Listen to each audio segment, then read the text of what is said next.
Ang babae ay palihim lamang nagsusuot ng pulang sapatos na gawa sa balat ng 12:00 ng gabi at nang madiskubre ito ng kanyang asawa, nagalit ito ng husto. Dahil sa tindi ng galit, hindi na niya inalintana na may mataas na lagnat ang asawa at direkta niya itong pinalaya sa bahay sa gabing umuulan ng malamig at malakas. Walang saysay ang pagmamakaawa ng asawa na buksan niya ang pinto. Ang babae ay nagngangalang Hikong at isa siyang napakahusay na taga-disenyo ng sapatos na gawa sa bala. Dahil sa pag-iwan sa kanya ng kanyang unang pag-ibig, napilitan siyang pakasalan ang kanyang asawa na isang sapatero. Nagkaroon sila ni Hikong ng isang anak na lalaki at isang anak na babae si Chinha at si Chinho. Ang buong kita ng pamilya ay nakasalalay sa pagdidisenyo ni Hikong ng sapatos na gawa sa balat para sa kumpanya ng kanyang unang pag-ibig. Dahil din ito sa sapatos na gawa sa balat na dinisenyo ni Hikong na napakabenta. Nang aksidenteng nakita ni Hoksang ang kanyang unang pag-ibig, si Haikong sa mall. Sinamantala niya ang pagkakataong iyon at binigyan si Haikong ng isang pares ng pulang sapatos na gawa sa balat na siya mismo ang nagdisenyo. Sinamantala rin ni Hoksang ang pagkakataong ito upang pakiusapan si Haikong na magtrabaho sa kanyang kumpanya. Ngunit sa oras na iyon, gusto lang ni Hikong na protektahan ang kanyang kasalukuyang pamilya at wala siyang ibang intensyon. Ngunit alam ni Sok-hwan ang relasyon ni Hikong at Hoksang. At ang pagkakaiba sa katayuan ay matagal nang nagbigay kay Sok-hwan ng matinding pagkadama ng pagiging mababa. Palaging naghihinala si Sok-hwan na ginagamit ni Hikong ang dahilan ng pagdidisenyo para sa kumpanya ni Hoksang upang palihim na makipagkita kay Hoksang. Sa gabing iyon, habang suot ni Hikong ang sapatos na gawa sa balat na siya mismo ang gumawa at abala sa pagtingin dito. Aksidenteng nakita ni Sok-hwan ang eksenang iyon. Agad na inakala ni Sok-hwan na inaalala ni Hikong ang kanyang unang pag-ibig. Walang saysay ang lahat ng paliwanag ni Hikong. Itinulak ni Sok-hwan si Haikong at tumama ang ulo nito sa mesa. Pagkabalik sa kwarto, labis na nalungkot ang anak na babae nang makita ang sugat sa noo ng kanyang ina. Itinago ni Hikong ang kanyang kalungkutan at ngumiti at sinabi sa anak na ayos lang siya dahil mayroon siyang dalawang masunurin at maunawaing anak. Matagal nang pinili ni Haikong na makipaghiwalay. Ngunit isang tawag sa telepono kinabukasan ang nagdulot kay Haikong ng matinding sakit. Ang tawag ay mula sa kumpanya ni Hoksang upang papirmahin si Haikong ng kasunduan sa kooperasyon. Lalong inakala ni Sok-hwan na ginagamit ni Haikong ang trabaho bilang dahilan upang palihim na makipagkita kay Hoksang sa likod niya. Sa tindi ng galit, nawalan siya ng kontrol, lumapit at sinampal ng malakas si Haikong sa mukha. Nagreklamo si Hikong na ang kita ng pamilya ay nakasalalay sa kanya. Nagdidisenyo siya para sa kumpanya ni Hoksang upang mapanatili ang kanilang buhay. Lalo itong nagpagalit kay Sok-hwan. Inakala niyang ang ibig sabihin ni Haikong ay wala siyang silbi at umaasa lamang sa dating kasintahan ng kanyang asawa. At dahil dito, nagalit si Sok-hwan at nagsimulang magbasag ng mga gamit. Galit na itinulak ni Sok-hwan ang pinto at umalis at kasabay nito, dumating si Hoksang sa tindahan. Nang makita si Haikong na nakayukyok sa isang sulok at humahagulgol, labis itong ikinalungkot ni Hoksang at umakyat sila sa rooftop. Ipinahayag ni Hoksang ang kanyang pagmamahal kay Haikong. Umaasang hihiwalayan ni Hikong ang kanyang asawa at babalik sa kanya. Hindi niya matiis na makita si Haikong na inaapi ng asawa araw-araw na parang isang pulubi. Punong-puno rin ng sama ng loob si Hikong kay Hoksang. Kung hindi siya iniwan ito para sa mayamang asawa noon, hindi magiging kalunos-lunos ang kanyang buhay ngayon at sa oras na ito ay nagtagumpay na si Hoksang. Ano man ang mangyari, ayaw na niyang palampasin pa ang kanyang tunay na pag-ibig. Niyakap niya ng mahigpit si Hikong at nagpahayag na hindi lang niya tutulungan si Haikong na makamit ang lahat ng gusto niya, kundi ipinangako rin niyang gagamitin ang pangalan nito upang bumuo ng isang bagong brand. Sa sandaling ito, nag-alinlangan si Hikong. Para sa kanyang pangarap at tagumpay, marahil ang pagpili na makasama si Hoksang ang pinakamahusay na pagpipilian. Sa oras na ito, hindi niya alam kung ano ang gagawin hanggang sa nagkasama sila sa isang panaderya ng gabing iyon. At aksidenteng nakita ni Sok-hwan ang eksenang iyon. Nagalit ng husto si Sok-hwan, sa huli ay iniwan din siya ng kanyang asawa. Pagka-uwi ni Hikong, si Sok-hwan na lubusang lasing ay sumabog. Hindi nakinig sa anumang paliwanag ni Hikong. Pilit niyang pinalaya si Hikong sa bahay at walang silbi ang pagmamakaawa ni Hikong na buksan niya ang pinto sa labas. Sa puntong ito, lubos na nawala ng pag-asa si Haikong sa kanyang asawa. Kalagkad niya ang kanyang may sakit na katawan sa gabing umuulan ng malakas. At sa wakas ay nagdesisyon siyang hindi na ipagpapatuloy ang ganitong buhay. Tinawagan ni Haikong si Hoksang at nagmadaling dumating si Hoksang upang sunduin si Hikong. At nagkataong nakasalubong nila si Sok-hwan na nagsisisi at lumabas upang hanapin si Hikong. At ang eksenang ito ay nasaksihan ng isang magkapatid na babae na bumaba mula sa isang taksi. Nagmadali si Hoksang na bumaba ng kotse upang tingnan. Wala nang hininga si Sok-hwan, gusto sanang tumakas ni Hoksang dahil sa kanyang first love. Samantalang gusto ni Hikong na bumaba ng kotse upang isugod sa ospital ang tao, ngunit pinigilan siya ni Hoksang. Pagkaalis ni Hikong sa bintana ng kotse, nakita niya ng malinaw kung sino ang nabangga. Lumabas na iyon ay ang kanyang asawa, si Sok-hwan, pagkaraan ng ilang sandali. Natanggap ng anak na babae ni Hikong ang balita ng pagkamatay ng kanyang ama. Tumakbo siya sa ospital ngunit natuklasan niyang hindi na ito mailigtas. Ang kanyang ina ay biglang nawala, ang kawawang bata ay humingi lamang ng tulong sa kapitbahay upang ihanda ang libing para sa kanyang ama. Ngunit ang hindi niya inaasahan ay ang nawawalang ina ay nagpipili ng singsing sa kasal, kasama ang isang lalaki. Lubusang tinalikuran ni Haikong ang kanyang dalawang anak para sa kanyang sariling pangarap. Kahit alam niyang ang lalaking nasa harapan niya ay ang pumatay sa kanyang asawa. Ngunit ayaw na ni Hikong na mamuhay sa kahirapan. kaya pinili niyang itago ang katotohanan. Manatili kay Hoksang upang abutin ang tagumpay na kanyang minimithi. Samantalang si Hoksang, upang hindi mabunyag ang pagkakabangga niya kay Seok-hwan, ay kailangang panatilihing malapit si Haekung sa kanya. Hanggang di kinalimutan ni Haekung ang asawa at ang dalawang anak na iyon. Nangako si Hoksang na magtatayo ng bagong kumpanya ng sapatos na gawa sa balat para sa kanya upang matupad ang kanyang pangarap. Kaya walang awa si Haekung na iniwan ang kanyang dalawang anak. Ngunit nang sinisira ni Hoksang ang lahat ng ebidensyang nagkrimina sa pagkakabangga niya kay Seok-hwan, biglang may isang lalaking lumapit sa kanya. Ang lalaking ito ay ang taong nakasaksi sa buong proseso ng aksidente sa sasakyan ng gabing iyon. Ang magkapatid na babae ay mga kapitbahay ni Seok-hwan. Sa simula, gusto ng kapatid na babae na si Okay kung nasabihin ang katotohanan kay pulis na binangga ni Hoksang si Seok-hwan. Ngunit pinigilan siya ng kanyang nakababatang kapatid na lalaki. Alam ng nakababatang kapatid na lalaki na mayaman si Hoksang. Sa oras na ito, nag-aalala ang anak na lalaki ni Okay kung dahil walang pera para sa operasyon. Kaya sinabihan siya ng nakababatang kapatid na lalaki na itago ang katotohanan ito. Puntahan si Hoksang upang humingi ng pera para iligtas ang kanyang anak na lalaki. Sa pagkakataong ito, ang nakababatang kapatid na lalaki ni Okay kung ay pumunta kay Hoksang upang humingi ng pera kapalit ng pagtatago ng katotohanan. Pagkapirma ng nakababatang kapatid na lalaki ni Okay kung ng isang affidavit, nagbigay si Hoksang ng malaking halaga ng pera bilang hush money. Ang kawawang anak na babae ni Haekung, si Chin-e, ay may ilusyon pa rin na babalik ang kanyang ina. Sa kasamaang palad, hindi sinasadya siyang nakarinig ng pag-uusap sa pagitan ni Okay kung at ng kanyang matalik na kaibigan.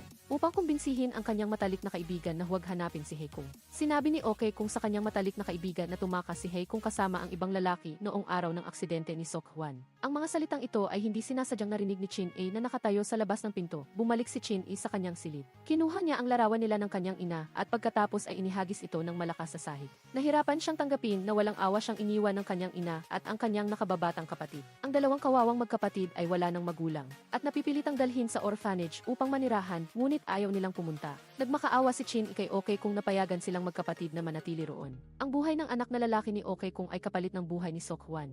At natatakot siya na maparusahan ng langit. Natatakot siyang hindi mapayapa ang kanyang konsensya habang buhay. Kaya nagpasya siyang aalagaan ang magkapatid na Chin-e bilang kanyang sariling mga anak. Bilang pagbabayad utang sa pagliligtas ng buhay ng kanyang anak. Mabilis lumipas ang panahon at lumipas na ang 20 taon. Si Chin-e ay lumaki bilang isang magandang babae. At si Haekung naman ay, sa tulong ni Hoksang, natupad ang kanyang pangarap. Namumuhay siya sa isang marangyang buhay. At akala niya ay hindi na niya muling makikita ang kanyang dalawang anak sa buhay na ito, ngunit hindi niya inaasahan iyon. Pumunta si Haekung sa isang tindahan ng sapatos na gawa sa balat upang maghanap ng mga bagong disenyo. Sa loob ng tindahan, nakakita siya ng isang pares ng itim, bilog ang dulo, at may kakaibang disenyo na sapatos na gawa sa balat. Gusto itong angkinin ni Haekung dalhin upang kopyahin. Ngunit hindi niya alam na ang sapatos na ito ay disenyo ng kanyang anak na si Chin-e na hindi niya nakita sa loob ng 20 taon. Ang sapatos na ito ay regalo rin ni Chin-e sa kanyang nakababatang kapatid para sa kanyang kaarawan ngayon. Nang dala ni Haekung ang trophy at lumabas sa tindahan ng sapatos na gawa sa bala. Nagkasalubong sila ni Chin-e, ngunit hindi sila nagkakilala sa oras na iyon. Labis na nalungkot si Chin dahil hindi niya nakuha ang sapatos. Nagalit siya sa may-ari ng tindahan, hindi niya alam na ang kanyang sariling ina ang kumuha ng sapatos na iniregalo niya sa kanyang nakababatang kapatid. Ngayon sana ang kaarawan ni Chin-ho. Matapos ang mga taon ng pagsisikap, pinupad ni Chin-ho ang kanyang pangako sa kanyang ina noon. Naging isang mahusay na doktor at tinawagan siya ng kanyang ate para umuwi ng maaga mula sa trabaho ngayong gabi. Siya mismo ang magluluto ng maraming pagkain upang ipagdiwang ang kanyang kaarawan. Ngunit habang nagtatapos sa trabaho si Chin-ho at naghihintay ng bus upang umuwi, nakasalubong niya ang isang magnanakaw at hinabol niya ito. Nang makarating siya sa isang madilim na eskinita, hindi na niya nakita ang magnanakaw, ngunit nakita niya ang pitaka na ninakaw ng magnanakaw. Dinampot ni Chin-ho ang pitaka at nang akmang babalik na siya, hindi niya napansin na malakas siyang pinalo sa ulo ng magnanakaw mula sa likod gamit ang isang patpat. Agad na umagos ang dugo mula sa ulo ni Chin-ho at bumagsak siya sa lupa, walang malay. Matapos ang pang-emerhensyang paggamot, pansamantalang nagising si Chin-ho at pagbukas niya ng bibig, nagtanong siya tungkol sa kanyang ina upang matupad ang kahilingan ng kanyang nakababatang kapatid. Umalis si Chin-e pauwi at naghalungkat ng maraming dokumento tungkol sa kanyang ina. Lumabas na sa paglipas ng mga taon, alam na ni Chin-e kung nasaan ang kanyang ina sa pamamagitan ng pahayagan. Alam din niya kung anong uri ng buhay ang namumuhay niya. Pumunta pa rin si Chin-e sa villa kung saan kasalukuyang naninirahan si Haekung para sa kanyang nakababatang kapatid. Sa oras na ito, kararating lang ni Haekung at Hoksang sa bahay. Tinawag ni Chin-e si Haekung na akmang papasok na sa pinto, ngunit hinarang siya ni Hoksang na nasa tabi nito. Sinabi niya kay Chin-e na nagkamali siya ng taong hinahanap. Sumang-ayon si Haekung kay Hoksang na puputulin niya ang relasyon sa kanyang dalawang anak. Sinabi niyang hindi niya kilala si Chin-ho at nang nagmadaling bumalik si Chin-e, hindi na niya naabutan ang huling pagkakataon na makita ang kanyang nakababatang kapatid. Si Chin-ho ay umalis sa mundong ito nang may panghihinayang na hindi niya nakita ang kanyang ina. Ang pagkabiglang ito ay nagdulot ng matinding sakit kay Chin-e sa huling sandali ng buhay ng kanyang nakababatang kapatid. Hindi siya nakasama nito. Nang bumalik si Chin A na may malungkot na mukha, nagulat siyang makita ang sapatos na gawa sa balat na dinisenyo niya na ipinapakita sa isang billboard. Naunawaan niya na ang sapatos na gawa sa balat na dinisenyo niya ay ninakaw ang karapatan ng isang sikat na kumpanya. At ang kumpanyang nagnakaw ay ang kumpanya ng sapatos na gawa sa balat na itinatag ni Hook Sang para kay Hikung. Gusto ni Chin A na ipaglaban ang hustisya. Sinabi ni Hook Sang kay Chin A na kung may problema siya, hanapin niya ang isang abogado upang magdemanda. Pagkasabi nito, inutusan niya ang guard na paalisin si Chin A ng direkta. Sa pagtatalo, nahulog ang notebook ni Chin A sa lupa at tinapakan ito ng isang sapatos na may mataas na takong. Tumingala si Chin A. Hindi niya alam na ang may-ari ng mataas na takong na iyon ay si Hibin, ang nakababatang kapatid na babae ni Chin A na magkaiba ang ama. Nang walang nakuhang resulta si Chin A, malungkot siyang bumalik. Isang matandang babae ang biglang nagkasakit at nawala ng malay sa daan. Nakita ito ni Chin A at nagmadaling lumapit. Hindi niya inaasahan na ito pala ay isang mayaman na matandang babae na may ari-arian na umaabot sa daan-daang bilyon. Nagmadali si Chin A na lumapit upang suriin ang kalagayan ng matandang babae at tumawag ng emergency. Ang mabait na babae ay sumama rin sa ospital.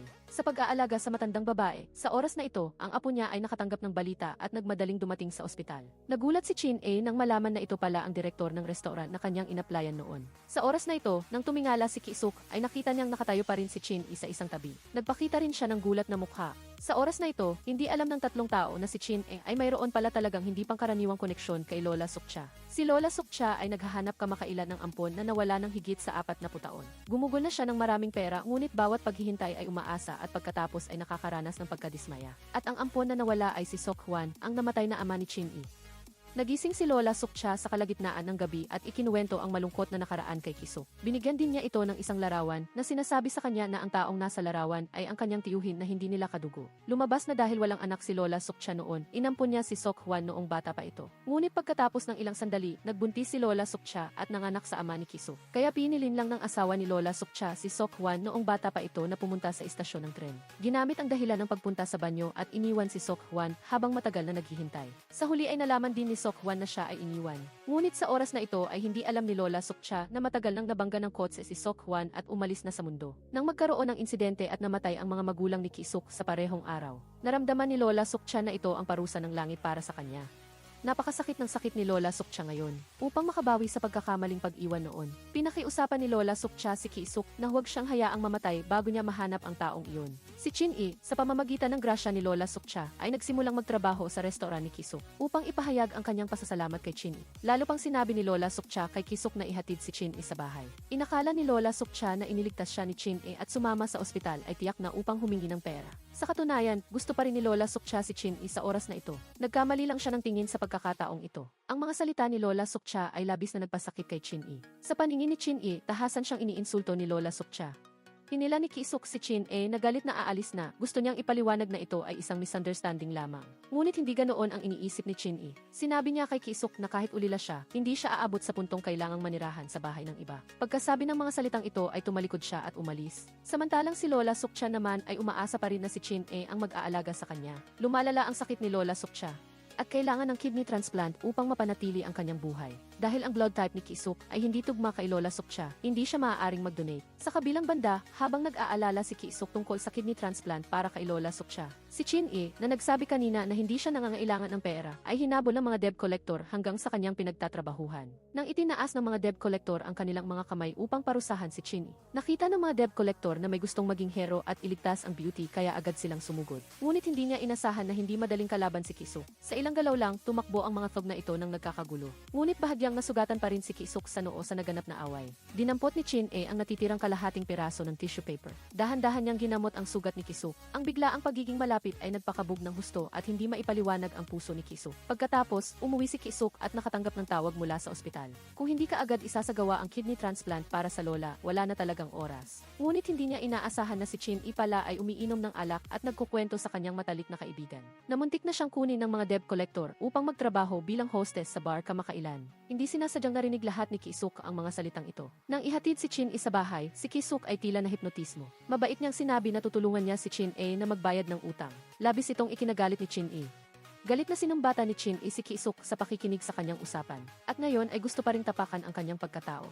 Kahit na pinalayas niya ang kabilang panig, si Chin A ay napilitan pa rin sa isang desperadong sitwasyon ng mga debt collector. Kaya sa ilalim ng ganitong kawalang pag-asa, naalala niya ang tungkol sa pagbili ni Ki-suk ng kanyang bato noon. Sa huli, nakahiga si Chin A sa operating table. Isinagawa ang kidney donation surgery para kay Lola Sukcha. Sa sandaling ito, ang mga masasayang sandali noong kasama pa niya ang kanyang ina ay sumagi sa kanyang isip. Pagkatapos ay ang masakit na mga imahe ng pag-iwan sa kanya ng kanyang ina at ang isa na pag-iwan sa kanya ng kanyang mga mahal sa buhay. Nagpasya si Chin-e na hindi na siya mamumuhay ng matuwid mula ngayon. Sobra-sobra ang galit niya sa walang pusong inang iyon. Ang operasyon ay napakamatagumpay. Upang legal na mag-donate ng bato, kinailangan ni Chin-e na ilipat ang kanyang residency sa pangalan ni Lola Sukcha at maging ampon niya. Si Lola Sukcha ay matagal nang nakaramdam ng pagiging malapit kay Chin-e mula noong una niya itong makita. Kaya sinamantala niya ang pagkakataon at direkta niyang kinilala si Chin-e bilang kanyang ampon. Nang araw na iyon, inalok ni Lola Sukcha si Chin-e na lumipat at manirahan sa kanya. Masaya si Chin-e sa pagmamahal ni Lola Sukcha sa kanya.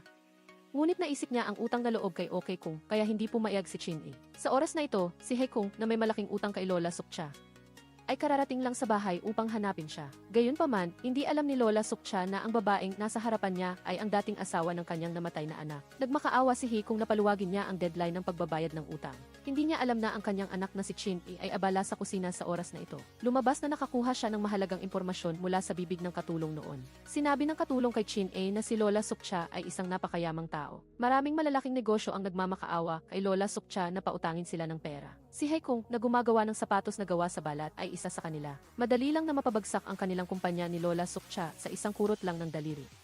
Dahil sa mga salitang ito, nakita ni Chin-e ang pag-asa na makapaghiganti sa kanyang ina. Upang mapalambot si Lola Sukcha, nagdala si Hae Kung ng bulaklak bilang regalo para kay Chin-e, ang kasalukuyang anak niya. Marahas na inagaw ni Chin-e ang baukwet mula sa kamay ni Hae Kung. Hawak ang baukwet, galit niyang pinalo ang mukha ng kanyang ina.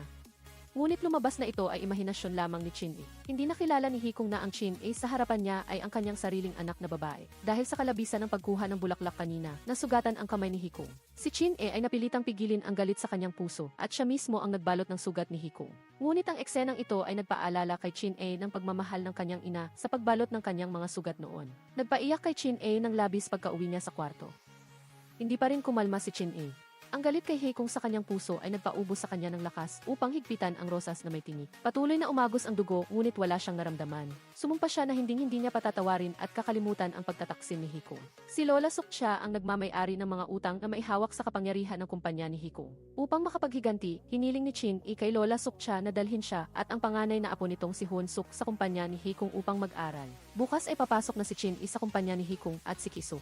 Ang pangalawang apo ng lola ay nagpuyat upang bilhan si Chin-e ng isang set ng damit. Nag-aalangan niyang sinabi na iyon ay isang regalo para sa kanyang pagtanggap sa trabaho. Alam ni Ki-suk na sa proseso ng pakikipag-ugnayan, umibig siya sa babaeng ito. Nagsuot si Chin-e ng damit na regalo ni Ki-suk at pumunta kasama si Hoon Suk sa kumpanya ni Hae Kung upang tanggapin ang posisyon. Si Hoon Suk ay isang tunay na mayaman na binata at pagdating niya ay naging head ng public relations team. Ngunit si Chin-e ay hindi nakakuha ng ganoong pagtrato. Hindi lamang siya tinrato ng malamig ni Hibin, ang ampon ng kanyang ina, kundi siya rin ay tinarget nito sa banyo sa unang araw pa lang. Ikinahiya pa ni Hibin si Chin-e sa harap ng kanyang mga subordinate na sinasabing isa lang siyang babaeng walang pinag-aralan. Ang pagpasok niya sa kumpanya ay dahil sa biyaya ni Hoon Suk, parang isang free gift sa pagbili ng isang bagay. Ngunit hindi niya inaasahan na narinig lahat ni Chin-e ang mga salitang ito. Sa pagtingin sa kanyang kapatid na babae na magkaiba ang ama sa harapan niya, walang takot sa mga mata ni Chin-e. Sa halip, sinabi niya na pumasok lang ang kabilang panig dahil umaasa sa kanyang mga magulang. Sinabi niya na ang babae ay pampagana lamang ni Chin-e at nagtatrabaho siya sa tabi ng kanyang ina ng tahimik. Gusto niyang hilahin ang kanyang ina sa walang hanggang kalaliman upang makapaghiganti para sa kanyang ama at nakababatang kapatid na namatay ng trahedya. Nang araw na iyon, inanyayahan ni Ki-suk si Chin-e na kumain sa labas upang ipagdiwang ang kanyang pagtanggap sa trabaho. Hindi inaasahang makasalubong si Hibin na kumakain din, kaya umupo ang lahat ng magkakasama. Sa pagkakataong ito, nakita ni Hibin na sina Chin-e at Lee Esu ay masyadong malapit, kaya nakaramdam siya ng pagkainis sa loob. Hindi inaasahan, si Chin-e, isang babaeng mukhang palaka, ay naglakas loob na mangarap na kainin ang sis-meats. May intensyon siyang akitin si ESA at paulit-ulit na hinamon. Hindi na pinili ni Chin-e na magtiis pa. Matapos niyang wisikan ng tubig si Hibin, tumayo siya at umalis. Gayunpaman, isang ginawa ni Efi kung kinabukasan ang labis na ikinagalit ni Chin-e. Kinabukasan, inilabas ni Efi kung ang isang bagong disenyo ng sapatos na gawa sa balat. Sinabi niya na dinisenyo ito ni Hibin at pinakiusapan niya itong magpa-interview sa isang reporter. Nang makita ni Chin-e nang malinaw ang bagong disenyo ng sapatos na iyon, hindi siya makapaniwala dahil iyon ang kanyang disenyo at sa pagkakataong ito, maituturing na si Efi kung mismo ang nagdala ng kapahamakan sa kanyang sarili. Lumabas na bago nito, hiniling ni Efi kung na makita ang disenyo ni Chin-e nang nasa harap ni Chin-e. Hindi siya nagsabi ng anumang maganda at diretsong itinapon ang disenyo sa basurahan, ngunit naghintay siyang umalis si Chin-e. Agad niyang kinuha ang disenyo ni Chin-e mula sa basurahan na parang may napulot na kayamanan. Pagkatapos ay kinopya niya ang disenyo, ginawang obra maestra ni Hibin ang disenyo ni Chin-e. Galit na galit si Chin, hindi pa siya nagsisimulang maghiganti, ngunit hindi niya inaasahang ninakaw ng sarili niyang ina ang bunga ng kanyang paggawa. Ang pagkakaroon ng ganoong inang tunay ay nagparamdam sa kanya ng matinding kahihiyan, kaya agad na ibinunyag ni Chin ang bagay na ito online. Di nagtagal, hindi sinasadyang natuklasan ni Chin ang isang taong may parehong karanasan sa kanya. Hindi kakaunti ang bilang ng mga taong ninakawan ng disenyo ni Effie Kung. Dahil binayaran na ni Effie Kung ang mga kaugnay na departamento, lahat ng reklamo ng mga taong ninakawan ng disenyo ay nabigo. Sa pagkakataong ito, nagpasya si Chin na makipagtulungan sa mga taong ito upang sama-samang ibunyag ang bagay na ito dahil hawak niya ang orihinal na disenyo bilang ebidensya. Kinabukasan, sumabog sa internet ang balita tungkol sa walang hiyang pagnanakaw ni Effie Kung sa mga disenyo ng ibang tao at pag-angkin nito bilang sarili niya. Noong una, labis pang nagpasalamat si Hibin sa kanyang ina sa paghahanap ng bagong disenyo para sa kanya. Ngunit ngayon ay labis siyang nagrereklamo, sinisisi ang kanyang ina kung bakit niya ginawa ang walang saysay na bagay na ito. Ngayon, ito ang dahilan kung bakit siya sinisiraan ng ibang tao sa likuran niya, nawawalan ng karangalan at lumalaki ang alon ng panggagaya sa ilalim ng pagtulak ni Chin.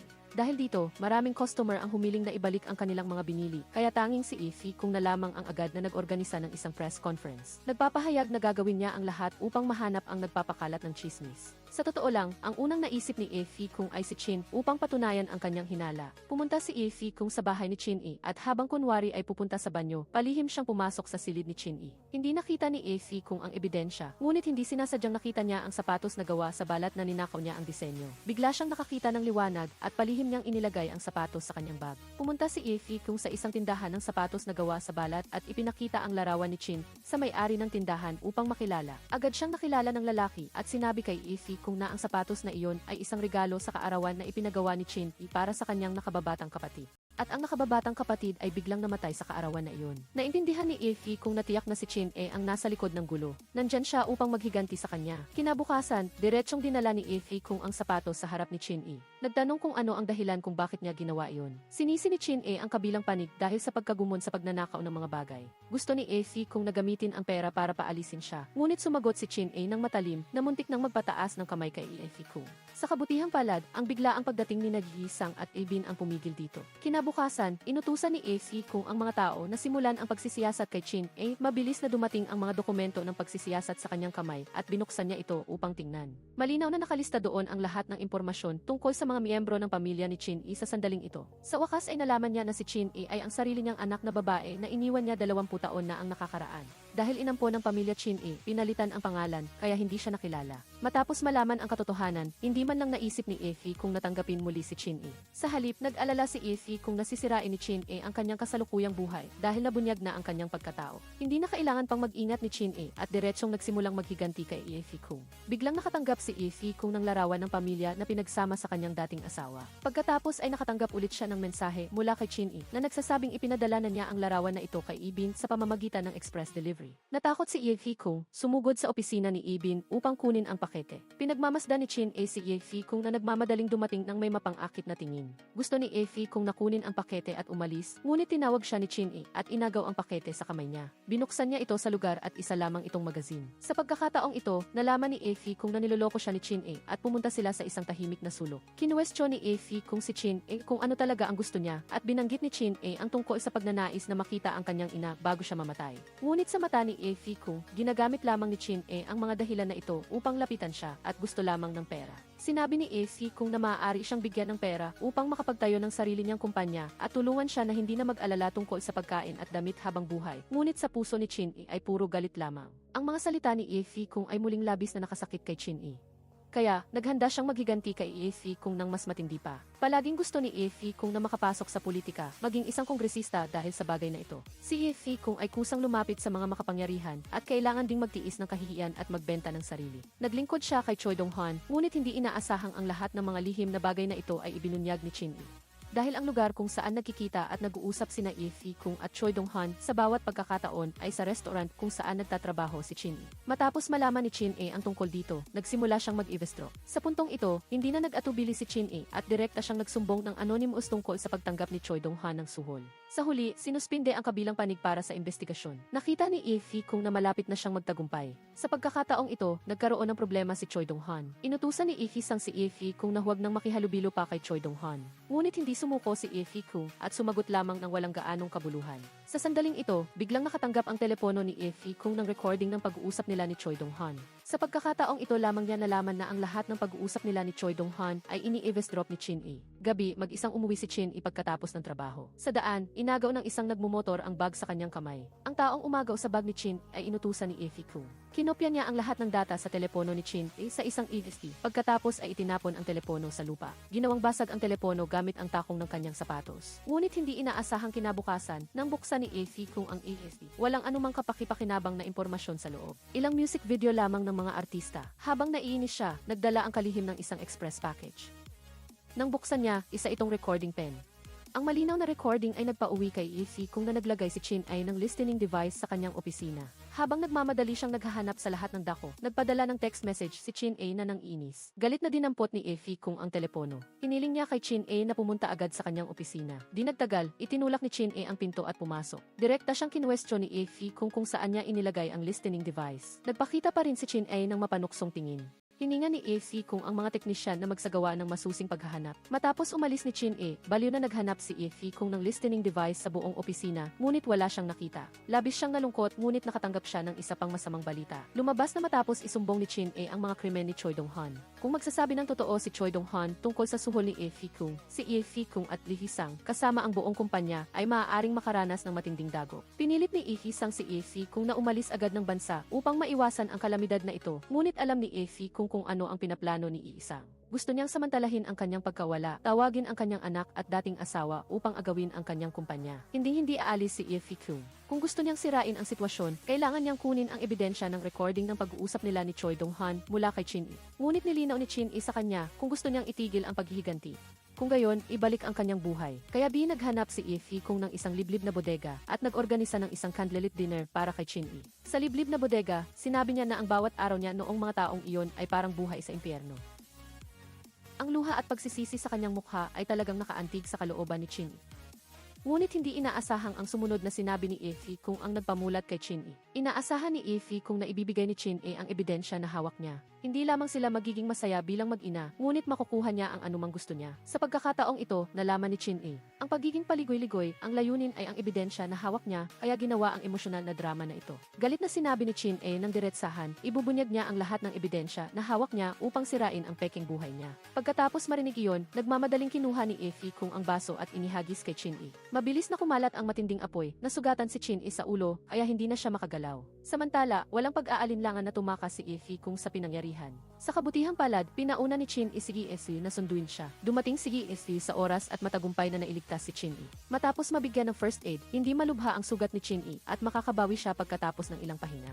Samantala, tumawag si Ify Kung upang kumpirmahin kung may nangyaring masama kay Chin-e nang malaman niyang nailigtas si Chin-e. Galit na sinigawan niya ang kabilang panig dahil sa pagiging hindi epektibo at hindi inayos si Chin-e sa oras. Lumabas na hindi kailanman nagkaroon ng balak si Ify Kung na hayaang umalis ng buhay si Chin-e. Si Gi-se, dahil hindi umuwi si Chin-e sa buong gabi, nakatanggap ng tawag mula sa kanyang ina na nagtatanong. Hindi sinasadyang nagdulot ito ng maling pagkaunawa sa kanyang ina na magkasama silang nagpalipas ng gabi at labis siyang nagulat. Sinamantala ni Ify Kung na walang tao sa silid ng ospital.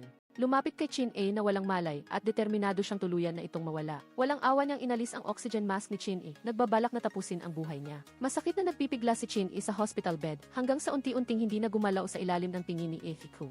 Gayunpaman, ang malupit na eksena na ito ay imahinasyon lamang ni Ify Kung. Nang makita niyang bumalik si Gi-se sa silid, nagmamadaling umalis si Ify Kung. Matapos magising, naalaala ni Chin-e ang eksena kung saan sinubukan siyang patayin ng kanyang ina sa bodega. Hindi makapaniwala, ibinunyag niya ang buong pangyayari ng panununog at tangkang pagpatay ni Ify Kung sa kanya sa pulisya. Ngunit biglang natuklasan na hindi pinarusahan si Ify Kung. Sa halip, inaresto si Chin-e bilang suspect sa panununog at pagpatay. Lumabas na, sadyang iniiwasan ni Ify Kung ang mga GFS camera malapit sa bodega at nagpeke ng ebidensya na siya ay nagpapagamot sa ospital. Nag-ayos pa siya ng isang patay na tao upang isabit si Chin-e. Bagamat nagpaliwanag si Chin-e, lahat ng ebidensya ay tumuturo sa kanya. Sa huli, inaresto si Chin-e ng pulisya sa kasong panununog at pagpatay. Tinawag din si Ify Kung sa istasyon ng pulisya upang tumulong sa investigasyon. Upang ipaliwanag kung bakit siya sinumbong ni Chin-e, nagsinungaling si Ify Kung na sila ay mag-ina. na ang anak ay may galit sa puso dahil sa pagkakait. Ang depensa ni Effie Kung ay nagpaisip sa pulisya na ito ay isang drama ng paghihiganti na ginawa ni Chin-e. Ang tunay na layunin ni Effie Kung ay makuha ang ebidensya sa kamay ni Chin-e. Sa pribadong pagpupulong, binantaan niya si Chin-e na isuko ang ebidensya kung hindi ay hahantong siya sa gulo. Hindi natakot si Chin-e at determinado siyang ilantad ang mga krimen ni Effie Kung. Akala ni Effie Kung ay susuko si Chin-e ngunit hindi niya nakuha ang ebidensya sa tamang oras. Tumawag si Chin-e at humiling sa kanyang sarili na si Dukong na ilantad ang katotohanan. Nakita ni Dukong ang ASB na naglalaman ng ebidensya ng krimen ni Effie Kung sa bahay ni Chin-e. Gayunpaman, habang inaasahan ni Chin-e ang balita tungkol sa panunuhol ni Effie Kung kay Choi Dong-han na iere sa telebisyon, labis siyang nadismaya nang malaman na ibinigay ni Dukong ang ebidensya kay Effie Kung. Gayunpaman, hindi sinisisi ni Chin-e ang kanyang sarili. Dahil sa paggawa nito, matutulungan niya itong makatakas sa istasyon ng pulisya. Kinumpirma ni Effie Kung ang iligal na pag-uusap sa VSD. Ngunit nagtaka kung bakit isang bahagi lamang ang nilalaman. Pinalaya si Chin-e pagkatapos dahil sa kakulangan ng ebidensya. Ngunit hindi siya naniniwala na ang kalayaan niya ay dahil sa pag-isuko ng ebidensya. Patuloy niyang inihayag ang katotohanan sa pulisya, ngunit walang ebidensya. Determinadong maghiganti si Chin-e at hindi niya kalilimutan ang pagtataksil ng kanyang sariling ina. Kinabukasan, hindi sinasadyang nakasalubong ni Chin-e si Effie Kung sa kumpanya at nagpahayag na unti-unti niyang kukunin ang lahat sa kanya. Nang tanungin ni Effie sang si Chin-e sa opisina, bigla siyang nakaramdam ng hindi maganda at sa pagkakataong ito ay biglang pumasok si Effie Kung. Matapos bumalik si Effie Kung sa opisina, naghinala siya ng yakap ni Effie sang si Chin-e at naghinala na sinubukan ni Chin-e na agawin ang kanyang asawa upang maghiganti sa kanya. Kahit na sinubukan ni Gi-esu na itago, nalaman pa rin ni Gi-sok-cha ang buong katotohanan. Mahigpit na sinaway ni Gi-sok-cha si Esa, ngunit mahal na mahal niya si Chin-e. Nang makita ang peklat ni Chin-e, labis na nalungkot si Gi-sok-cha. Naalala niya ang katulad na peklat ng kanyang nawawalang anak, kaya pinayuhan ni Gi-sok-cha si Chin-e na gamutin ito ng mabuti upang hindi mag-iwan ng peklat. Hindi pa alam ni Chin-e na ang anak na lalaki na tinutukoy ni Gi-sok-cha ay ang kanyang sariling ama. Bagamat hindi pa sila nagkikilala, pinagtagpo sila ng tadhana. Ramdam ang init ng pagmamahal ng pamilya dahil sa kakulangan ng ebidensya. Nakatakas din si Choi Dong-han sa kaso. Muling tiningnan ni Effie Kung ang upuan ng kongresista at naunawaan niyang ang kapangyarihan ay mas mataas kaysa sa pera. Hindi siya nasisiyahan sa pagkita lamang ng pera. Sa kabilang banda, nagdala si Gi-efi ng isang bote ng red wine upang batiin si Chin-e sa kanyang pagkalaya. Sinubukan niyang buksan ang bote gamit ang kanyang bibig na nagpatawa kay Chin-e ng malakas. Naakit si Gi-esu at hindi napigilan ang sarili na halikan siya at masigasig din namang tumugon si Chin-e. Sa sandaling ito, nakumpirma ang kanilang relasyon. Nakita ni Han-suk ang eksenang ito at nakaramdam siya ng selos sa loob. Sa totoo lang, gusto rin niya si Chin-e. Pagkatapos ay nakilala niya si Gi-efi sa restaurant at tinanong siya tungkol sa kanyang nararamdaman para kay Chin-e. Ang sumunod na biro ay nagpabalisa kay Gi-efi, ngunit mabilis niyang nilinaw na nagbibiro lang siya. Na nagpagaan ang pakiramdam ni Gi-efi, ngunit nag-aalala siya na ang magkapatid ay magkaroon ng sama ng loob dahil sa pag-ibig. Nagtanim ng galit sa kanya. Sa kabilang banda, nang mag-isa, dinampot ni Han-suk ang larawan nilang magkasama ng kanyang kasintahan na nasa mesa. Sa likod ay si Chin-e, halatang tapat siya sa kanya, ngunit ayaw din niyang magkaroon ng alitan sa pagitan ng magkapatid dahil sa kanya. Kaya, masakit niyang pinili na talikuran ang pag-ibig ng isang beses. Sa oras ng pahinga, nang magkasama silang dalawa, nagsimula siyang kumilos. Sinabi niya kay Chin-e na hindi sila bagay ng kanyang kapatid, kaya ang orihinal na masayang damdamin ni Chin ay naging malungkot. Sumigaw siya kay Han-suk na wala itong karapatan na makialam sa kanyang pribadong buhay at ibinunyag naman ni Han-suk ang nakaraang bigong kasal ng kanyang kapatid. At binalaan si Chin-e na huwag gamitin ang tinatawag na pag-ibig upang impluwensyahan ang kanyang kapatid. Galit na sumagot si Chin-e na ang pag-ibig ng bawat isa ay pantay-pantay. Pagkatapos nito, hindi na nagbalak si Han-suk na agawin si Chin mula sa kanyang kapatid at nagdesisyon na pakasalan si Haebin, ang anak ni Hee-kung. Kinabukasan, masayang pumunta si Hee-kung sa bahay ni Gi-sok-cha upang pag-usapan ang kasal ng kanilang mga anak. Maging sa harap ni Gi-sok-cha, malinaw pa ring ipinakita ni Chin-e ang kanyang pagkamuhi kay Hee-kung at diretsong nagparinig sa harap ni Gi-sok-cha. Ang isang inang tunay na nang iwan sa kanyang anak ay hindi naiiba sa isang patay na tao. Dahil magandang araw noon, pansamantalang pinigilan ni Hee-kung ang kanyang galit at sinamantala ang pagpunta sa banyo. Sinubukan niyang maghanap ng ilang ebidensya sa silid ni Chin-e, ngunit nahuli siya ni Chin-e, walang pag-aatubili, direkta siyang naglabas ng mga salitang panlalait kay Hee-kung. Binalaan ni Hee-kung si Chin-e na mas mabuting huwag siyang magpakita sa engagement party ni Haebin. Ngunit hindi natakot si Chin-e, siya bilang ate ay tiyak na magbibigay ng malaking regalo. Ang alitan sa pagitan ng dalawa ay nagparamdam kay Effie na mayroong kakaiba. Ngunit hindi pa rin ibinunyag ni Chin-e ang malalim na galit sa pagitan niya at ni Hee-kung. Sa araw ng engagement party, pinuri ni Effie sang si Hee-kung sa magandang damit niya at iminungkahi kay Hee-kung na isuot ang ruby brooch na ibinigay niya noon, ngunit nagdahilan si Hee-kung na magmumukha itong peke kapag isinuot niya. Ang hindi inaasahan ni Effie sang ay ang ruby brooch na ibinigay niya kay Hee-kung ay nasa kamay ni Chin-e. At ang brooch na ito, matapos mahulog sa pinangyarihan ng sunog sa bodega, ay napulot ni Chin, sinasadya ni Chin A na magsuot ng puting damit at isinuot ang brooch sa engagement party. Hindi lang doon nagtapos ang sorpresa ni Chin para kay Hee Kung. Sa sandaling isusuot na ang engagement ring kay Haibin, biglang natuklasan na nawawala ang singsing sa loob ng kahon. Natanto ni Hee Kung na ito ay paghihiganti ni Chin A at nagmamadali siyang hinanap ito upang kumwestiyon. Palihim na nag-eavesdrop si ESE at nagkataon siyang nalaman ang relasyon ng mag-ina sa pagitan ni Chin A at ni Hee Kung at natanto na naghihiganti si Chin ay matapos umuwi. Hindi mapakali si ESE, nakaramdam siya ng masamang pakiramdam na nag-udyok sa kanya na hanapin agad si Chin upang tanungin ng malinaw. Sa kabilang banda, matapos maghiganti si Chin A sa kanyang ina, iniwan niya ang engagement ring sa study table at pagkatapos ay inamin ang lahat kay ESE. Ikinuwento niya ang lahat ng mga hidwaan, puot, at pag-ibig sa pagitan niya at ni Hee Kung. Inaasahan ni Chin A na huwag niyang gamitin ang pangalan ng pag-ibig upang mabago ang kanyang determinasyon na maghiganti. Hindi makapaniwala si ESE na may ganoong kalalim na galit sa pagitan ng mag-ina. Naguguluhan siya at wala siyang magawa kundi uminom ng alak upang makalimot. Kinabukasan, nagkita sina Chin A at Haibin sa banyo. Nagbago ang ugali ni Chin A kay Haibin at nagsimula siyang lumapit kahit na si Haibin ay may matinding galit pa rin kay Chin A. Ngunit dahil ang kabilang panig ay kanyang magiging hipag, siya ay kusang nagmungkahi na tawagin ang isa't isa bilang magkapatid sa hinaharap. At ang dahilan kung bakit lumalapit si Chin A kay Haibin, ang layunin ay hilahin si Haibin sa kanyang panig upang kalabanin si Hee Kung. Upang malutas ang galit sa pagitan ni Chin A at ni Hee Kung, si ESE. Una niyang inimbestigahan ang katotohanan na si Hee Kung ay ang ina ni Chin A at pagkatapos ay kinwestiyon si Hee Kung tungkol dito. Hindi nagtago si Hee Kung at hayagang inamin na iniwan niya ang pamilya at nagkunwari siyang isang kawawang biktima. Ikinuwento niya kay Yesu ang tungkol sa kanyang mahirap na sitwasyon noon at idineklara na kung hindi siya nakatakas sa impyerno na iyon, malamang ay matagal na siyang namatay. Sinabi niya na ginagawa niya ngayon ang lahat upang humingi ng tawad kay Chin. At nag-risk pa siya upang iligtas si Chin ay mula sa istasyon ng pulisya. Gayunpaman, si Chin ay nabulag ng apoy ng paghihiganti. Inakusahan niya si Hee Kung na nagbabalak na saktan siya, samantalang ang katotohanan ay si Chin A ang nagkaroon ng intensyon na pumatay. Nais niyang patayin ang kanyang sariling ina. Ang pagganap ni Hee Kung ay nagpakumbinsi kay ESE na lahat ay kasalanan ni Chin A. Nagmakaawa siya kay ESE na payuhan si Chin A na huwag siyang maghiganti sa kasal ni Haibin. At hiniling kay ESE na itago ang lihim ng kanilang relasyon ng mag-ina. Hanggang sa tamang oras, matalinong ginamit ni Hee Kung ang damdamin ni ESE. Matapos paalisin ang kabilang panig, pumasok siya sa banyo, pinunasan niya ang kanyang mga peking luha at ininsulto ang katangahan ni ESE. Kasabay nito, sa family gathering na inimbitahan ni Ihisang, nasaksihan ni Chin A ang marangyang buhay ni Hee Kung. Nainisip na ito ang dahilan kung bakit iniwan ng kanyang ina ang bahay at anak noon. Hindi itinanggi ni Hee Kung. Ininsulto niya na kung nanatili siya kasama ni Sok-hoon na walang silbi, hindi niya matatamasa ang ganoong buhay. Binalaan niya si Chin A na kumilos ng maayos sa pagtitipon. Nakita ni Chin A ang larawan ni Hee Kung at ng pamilya ni Ihisang. Hindi siya mapakali, naisip niya ulit ang tawag bago siya mamatay. Ang eksena ng family dinner sa kanyang imahinasyon ay ganap na kabaligtaran ng katotohanan na nagdulot ng sakit sa puso niya at nagpaiyak sa kanya. Bumagsak ang kanyang emosyon, dinala siya ni Haibin upang magpahinga. Sumugod si Hee Kung pagkatapos. Sinaway si Chin A kung ano ang karapatan niyang humiga sa kama ng kanyang anak at galit niyang sinakal si Chin A. Lumaban si Chin A, nasugatan si Hee Kung, nag-away sila ng matindi hanggang sa namagitan si Haibin. Napansin ni Yesu ang sugat sa mukha ni Chin A at natanto na nagkaroon na naman siya ng alitan kay Hee Kung. Pinayuhan niya si Chin A na kalimutan na ang galit. Gayunpaman, ang mga salitang ito ay lubos na nakasakit kay Chin A. Sinabi niya kay Yesu na matapos siyang mamatay, wala nang kahulugan ang buhay niya at tanging galit na lang ang natira. Dahil dito, nagkaroon ng lamat ang relasyon nilang dalawa. Kinabukasan, nagpaalam si Chin A kay Lee Sok-cha. Nagdesisyon siyang bumalik kay OK Kung. Bagamat ayaw ni Lee Sok-cha, iginalang niya ang desisyon ni Chin at sinabi sa kanya na saan man siya magpunta, laging nandyan ang pagmamahal ng pamilya. Habang nag-aayos ng gamit si Chin A, mag-isa siyang umiiyak sa kanyang silid. Ang galit sa kanyang ina at ang pagkawala ng pag-ibig ay nagdulot ng mas matinding sakit sa kanyang kaluluwa. Dahil sa pagsisikap niya, nagsimulang magkaroon ng magandang pakiramdam sina Ji-hisang at Haibin sa kanya kahit nalaban sa nararamdaman ni Hee Kung. Hayagang pinuri ni Ihisang ang disenyo ni Chin A at tinawag din ni Haibin si Chin A na ate sa harap ni Hee Kung. At pinayuhan si Hee Kung na baguhin ang pananaw niya kay Chin A. Nagsimulang maghinala si Hee Kung na ito ay paghihiganti ni Chin A na nagpaalala sa kanya.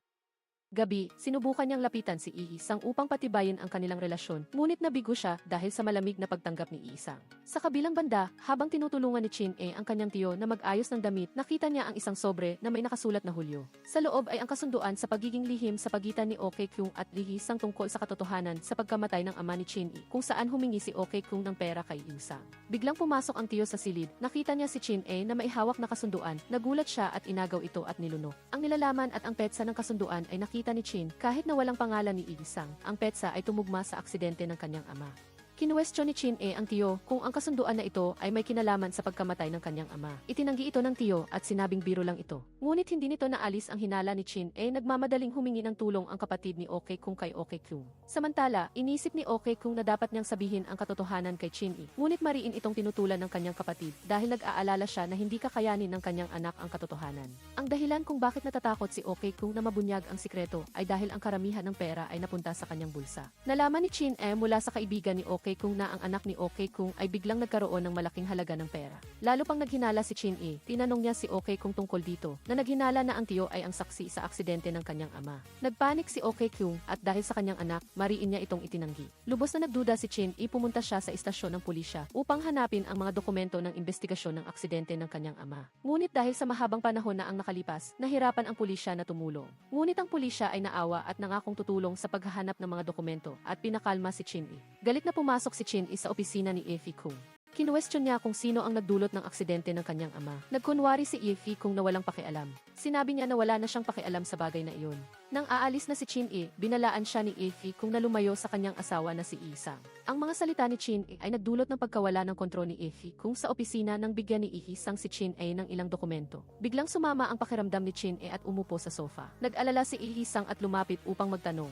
Nakita ni Effie kung ang eksenang ito at inakala niyang may relasyon ang dalawa kaya galit niyang sinampal si Isang. Nagdesisyon si Effie kung napaalisin si Chin sa kanyang mundo. Gabi, nakatanggap si Chin ng tawag mula sa pulisya at sa wakas ay nalaman niya na ang magkapatid na Okay Kung ang mga saksi sa aksidente ng kanyang ama. Sa sobrang gulat, tumakbo siya palabas ng pinto. Hinarap ni Chin si Okay Kung at kinwestiyon ang katotohanan. Sa huli, napilitan si Okay Kung na aminin na siya ang saksi sa trahedya 20 taon na ang nakakaraan. Sinisi ni Chin si Okay Kung bakit niya itinago ang katotohanan noon. Ipinaliwanag ni Okay Kung na nag-alala siyang hindi kakayanin ni Chin ang sakit ng pagkakait ng kanyang ina noong bata pa siya. Labis na nalungkot si Chin dahil sa di makatarungang pagkamatay ng kanyang ama. Hanggang ngayon, hindi pa rin natagpuan ang nakatakas na nagdulot ng aksidente. Determinado siyang maghiganti, gaano man katagal, kailangan niyang bigyan ng karampatang parusa ang masasamang kalaban. Kasabay nito, pinarusahan si Effie kung dahil sa pagsampal niya kay Yusang noon. Hindi niya inaasahan na magagalit si Isang dahil dito at hihingi ng diborsyo at sampalin siya. Natanto ni Effie kung na talagang naabot niya ang limitasyon ni Isang sa pagkakataong ito. Ayaw niyang mawala si Isang at nagmamadali siyang humingi ng tawad at pagpapatawad. Di nagtagal, natanggap niya ang petisyon ng diborsyo ni Isang. Hindi siya pumayag, mariin siyang tumanggi sa diborsyo dahil ang diborsyo ay magiging kalamidad para sa kanya. Ginagamit naman ni Isang ang sitwasyon na ito upang balaan si Effie kung na huwag kalimutan ang kanyang pinagmulan. Upang maunawaan niya na lahat ng mayroon siya ay ipinagkaloob ng isang tao. Matapos makamit ni Isang ang kanyang layunin, inabot niya ang kamay niya para tulungan si Effie kung natumayo at dahan-dahang pinunasan ang pasa sa gilid ng bibig niya. Gayunpaman, ibinunto ni Effie kung ang lahat ng kalungkutan na ito kay Chin Sinamantala ni Hibin ang pagkawala ni Chin at sadya siyang pumunta sa bahay ni Okay Kung. Pinapasok ng anak ni Okay Kung si Hibin sa silid ni Chin para magpahinga. Ang layunin ng paglalakbay ni Hibin ay maghanap sa silid ni Chin ng mga bagay na makakatulong sa kanya na maunawaan si Chin Habang naghahanap, nagulat si Hibin nang makita ang larawan ng kanyang ina at ang larawan ng isang bata. Puno ng pagdududa, agad siyang nagtanong sa kanyang ina tungkol sa katotohanan. Natural, hindi inamin ni Effie kung na siya ang ina ni Chin Nagdahilan siya na magkamukha lang sila, matapos niyang paalisin si Hibin. Inakala ni Effie kung na sinadya ni Chin na ilabas ang larawan kay Hibin. Kaya, binalaan niya si Chin sa kumpanya. Ngunit sinabi naman ni Chin na itatago niya ang mga larawan na ito at isisiwalat ang kanilang relasyon sa tamang panahon. Di inaasahan ni Effie Kung. Si Hibin mismo ang nag-imbestiga sa katotohanan upang linawin ang lihim ng mga larawan. Hinarap ni Hibin si Okay Kung. Nalaman niya na ang babae sa larawan ay ang kanyang ina at ang dalawang bata ay ang kanyang mga kapatid. Matapos niyang malaman na si Chin na palagi niyang kinaiinisan ay ang kanyang ate. Nagdesisyon si Hibin na kumampi sa kanyang ina upang kalabanin si Chin Kaya, sadya niyang iniba ang data ng computer ni Chin Tinaasan niya ang produksyon ng kutso ng pabrika mula 5,000 hanggang 50,000. Gayunpaman, ang pagkilos na ito na inakala niyang matalino ay nakatulong naman sa tagumpay ng karera ni Chin Sa simula, ang insidente na ito ay talagang nagdulot kay Chin ng panganib na mawala ng trabaho. Bagamat nahulaan ni Chin na si Hibin ang nagdulot nito dahil silang dalawa lamang ang maihawak ng proyektong ito. Ngunit tumanggi si Hibin na umamin. Hindi maintindihan ni Chin kung bakit sa isang banda ay nilalambing siya ni Hibin at sa kabilang banda ay sinasaktan naman siya sa likuran. Naghinala siya na baka alam na ni Hibin ang relasyon nila ni Effie kung kaya siya ang pinupuntirya. Ngunit walang nagsasabi ng katotohanan kay Hibin. Base lang sa litrato, hindi niya masusukat ang buong katotohanan. Dahil hindi tinanggap ang pagpapaalis sa kanya sa kumpanya, ipinahayag ni Chin E kay Isang ang kanyang mga hinala at ginamit ang paghahanap ng ebidensya bilang kondisyon para hingin ang kanyang pagtitiwala. Kinailangan ni Chin E na magbayad ng hindi malamang halaga para mapanatili ang kanyang posisyon habang nagtatanim ng galit kay Isang sa kanyang puso. Sumumpa siyang gagantihan ang ginawa niyang pagkasira ng kanyang pamilya noon. Pagkatapos nito, inayos ni Isang ang sitwasyon, pinayagan si Chin E na magpatuloy sa trabaho para makabawi sa kanyang pagkakamali. Ang resulta ay hindi ayon sa gusto ni Hibin, kaya uminom siya para maglibang.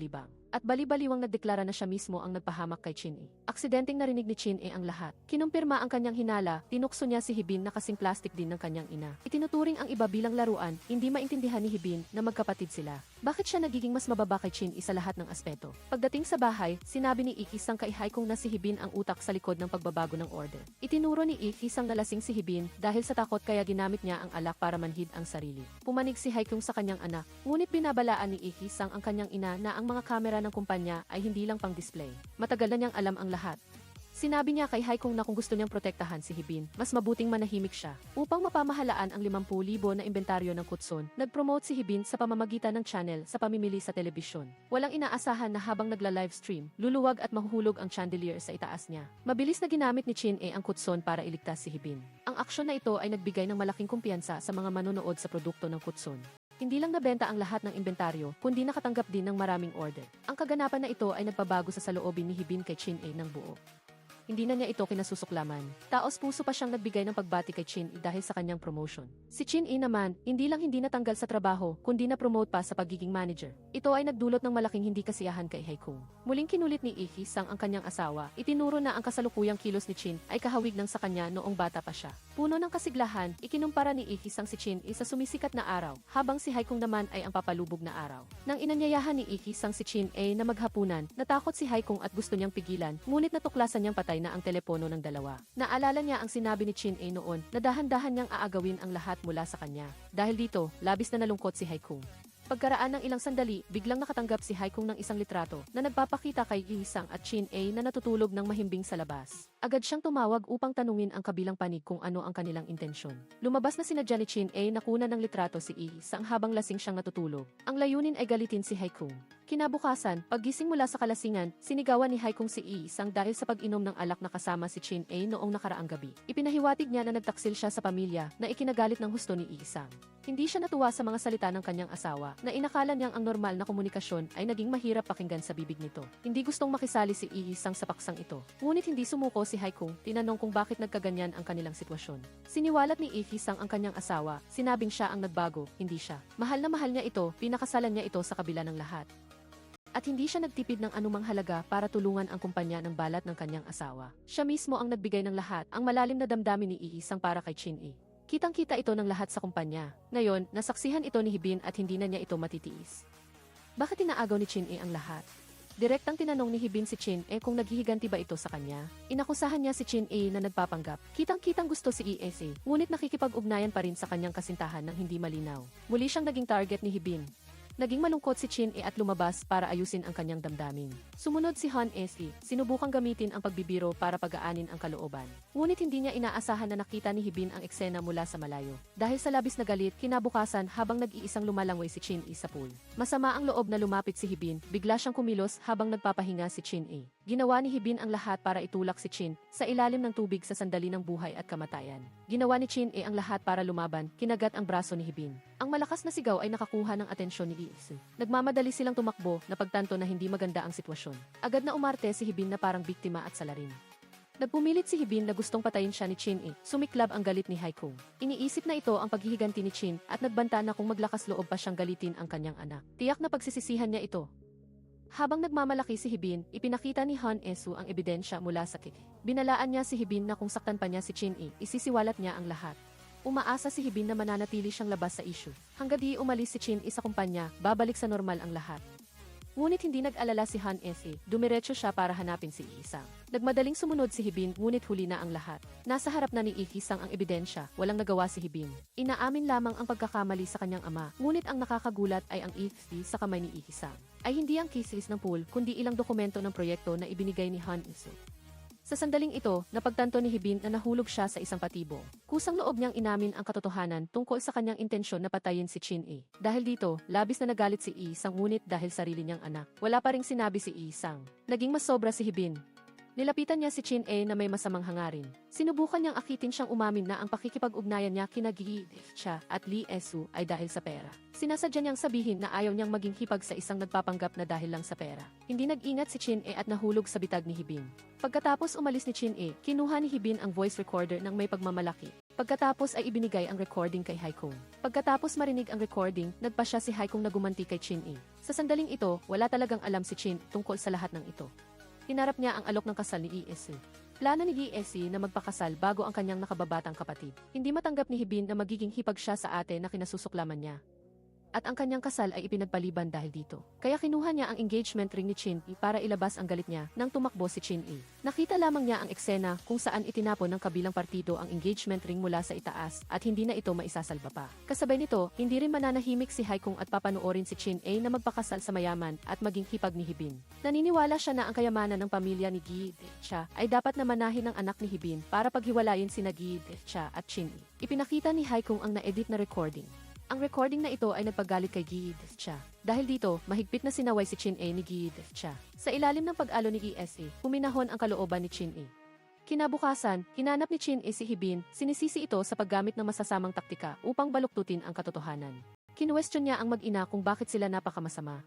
Kahit na maraming beses na nagpaliwanag si Chin kay Gi-siya, hindi pa rin siya pinaniwalaan ni Gi-siya. Dahil dito, labis na nagdusa si Chin-e. Si Gi-siya ang kanyang sandalan sa panahon ng kahirapan. Ayaw niyang mawala ang mahalagang ugnayan na ito dahil sa hindi pagkakaintindihan. Upang mapaniwala si Gi-siya, pinili ni Chin-e na mag-hunger strike bilang protesta. Lumuhod siya sa labas hanggang sa tuluyang manghina at mawala ng malay. Sa sandaling ito, nagpakita si Gi-siya sa loob ng bahay ng pag-aalala at awa. Kasabay nito, ang labanan sa kapangyarihan sa pagitan ni Haikong at Lee ay naging mas matindi sa loob ng maraming taon.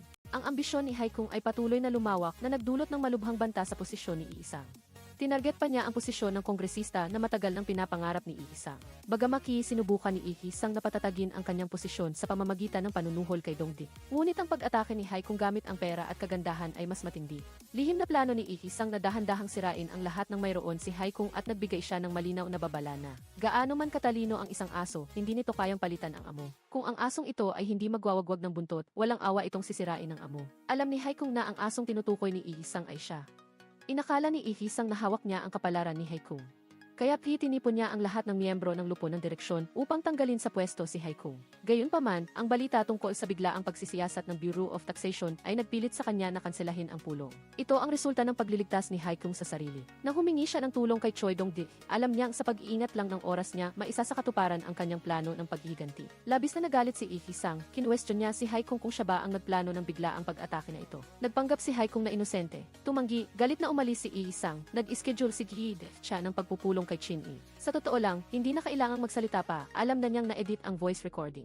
Nagtitiwala pa rin si Gi-siya kay Chin-e. Ang pagkagalit ay pangunahin dahil ayaw ni Gi-siya na magpakasal si Chin-e kay Kiefi kahit na mahal ng lola si Chin-e. Ngunit ang pagpapakasal ng kanyang inampon na anak sa kanyang apo ay hindi matanggap ni Gi-siya. Si Chin-e, matapos luminaw ang hindi pagkakaintindihan, ay dapat na masaya ngunit nahulog sa mas malaking paghihirap. Ayaw niyang mawala si Gi-siya at ayaw din niyang iwan si Kiesu. Mariing tumutol si Gi-siya sa pagpapakasal niya kay Kiefi at maging apo sa batas niya. Kaya, pinayuhan ni Gi-siya ang dalawa na maghiwalay. Matapos malaman ang tungkol dito, mariing tumutol si Kiefi at nagpumilit na magpakasal. Idineklara niyang siya ang nagpapasya sa kanyang buhay. Galit na itinuro ni Gi-siya na ang mismong pag-uugali na ito ang dahilan kung bakit siya naloko sa kanyang nakaraang kasal na walang magawa. Hiniling ni Gi-siya kay Chin-e na siya mismo ang magsabi ng pamamaalam. Binanggit pa niya ang nakaraang diborsyo ni Kis. Sinubukan niyang kalabanin ang determinasyon ni Chin-e. Ngunit ang pagmamahal ni Chin ay malalim at matatag. Sa huli ay pumayag si Gi-siya. Bagamat hindi personal na narinig ng dalawa ang pahintulot ni Gi-siya, nabasa nila ang pahintulot sa kanyang mga mata.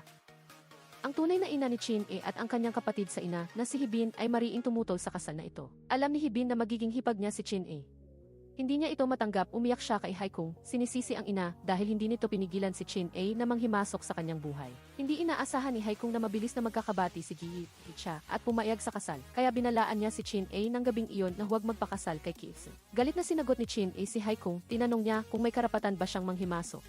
Naisip ni Haikung ang isang tao na kayang pigilan ang kasal. Samantala, habang hinahanap ni Gi Dehcha ang kanyang nawawalang inampon, nakakita siya ng isang lalaking akma sa mga kondisyon, ngunit hindi ang taong hinahanap niya. Inalo ni Chin A si Gi Dehcha na nadidismaya, binanggit niya na may katulad na peklat sa paso ang kanyang ama, ngunit hindi alam ang pinagmulan nito. Kung alam ni Chin A ang katotohanan, mapagtatanto ni Gi Dehcha na ang taong hinahanap niya ay nasa harapan niya lang. Di nagtagal, lumitaw ang dating asawa ni Ki-efi kasama ang isang batang lalaki na nagbabalak na sirain ang relasyon ni Chin E at Ki-efi. Alam ni Ki-efi na lumitaw ang kanyang dating asawa kasama ang batang lalaki na nagpakilalang anak niya, nagmadali siyang umuwi. Pinaplano nilang paalisin siya, kinamumuhian ng buong pamilya ang dating asawa, ngunit hindi inaasahang ginamit niya ang kanyang anak bilang panangga. Walang hiyang lumipat siya upang manirahan, kaya nagpa siya si Ki-efi na magpadna test. Pinayuhan ni Gi-efi siya ang kanyang pamilya na panatilihing lihim kay Chin E. Nag-aalala kung saan pupunta si Chin E kung ang bata ay talagang anak ni Ki-efi. Ang misyon ng dating asawa ay sirain ang kasal ng dalawa at hiwalayan pa sila.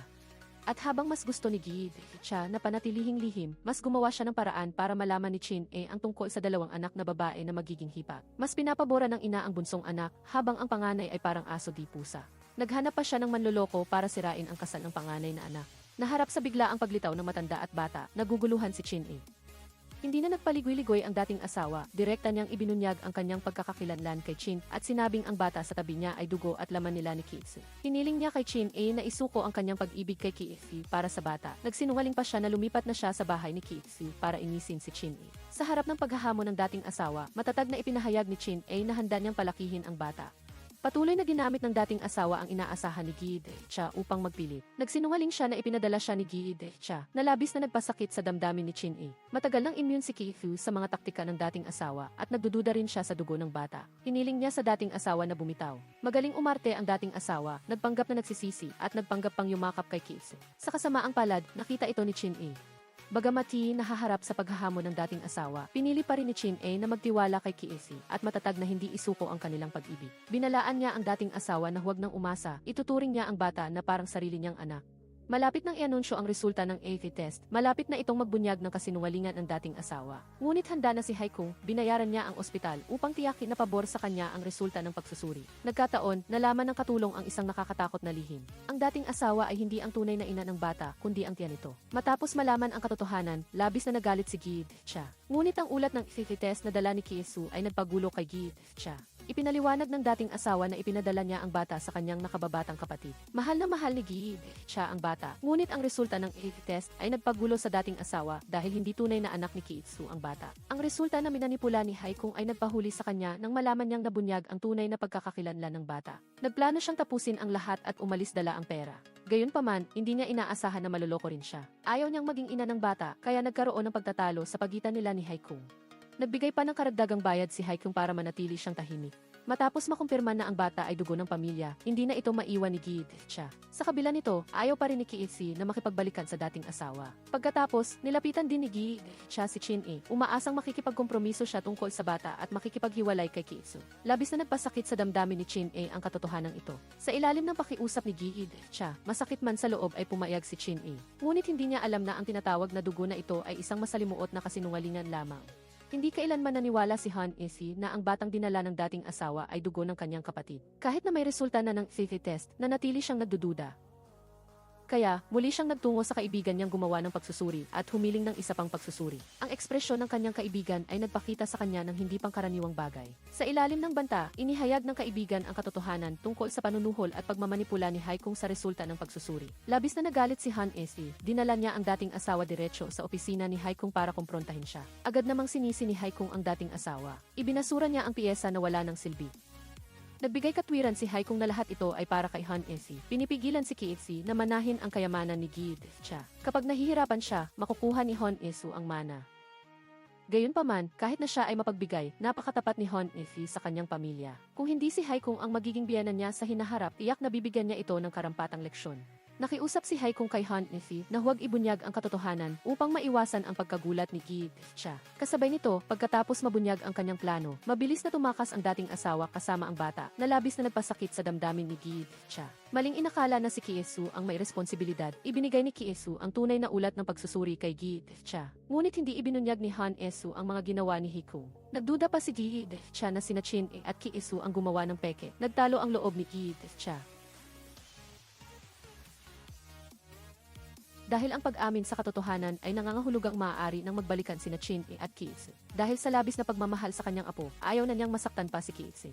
Bago umalis, ibinunyag ng dating asawa ang plano ni Haekung kay Chin-e. Patuloy na tumitindi ang alitan sa pagitan ng mag-ina kahit na naiintindihan ni Chin-e ang damdamin ni Gi-cha. Ngunit ang pag-ibig niya kay Ki-su ay naglagay sa kanya sa isang mahirap na sitwasyon.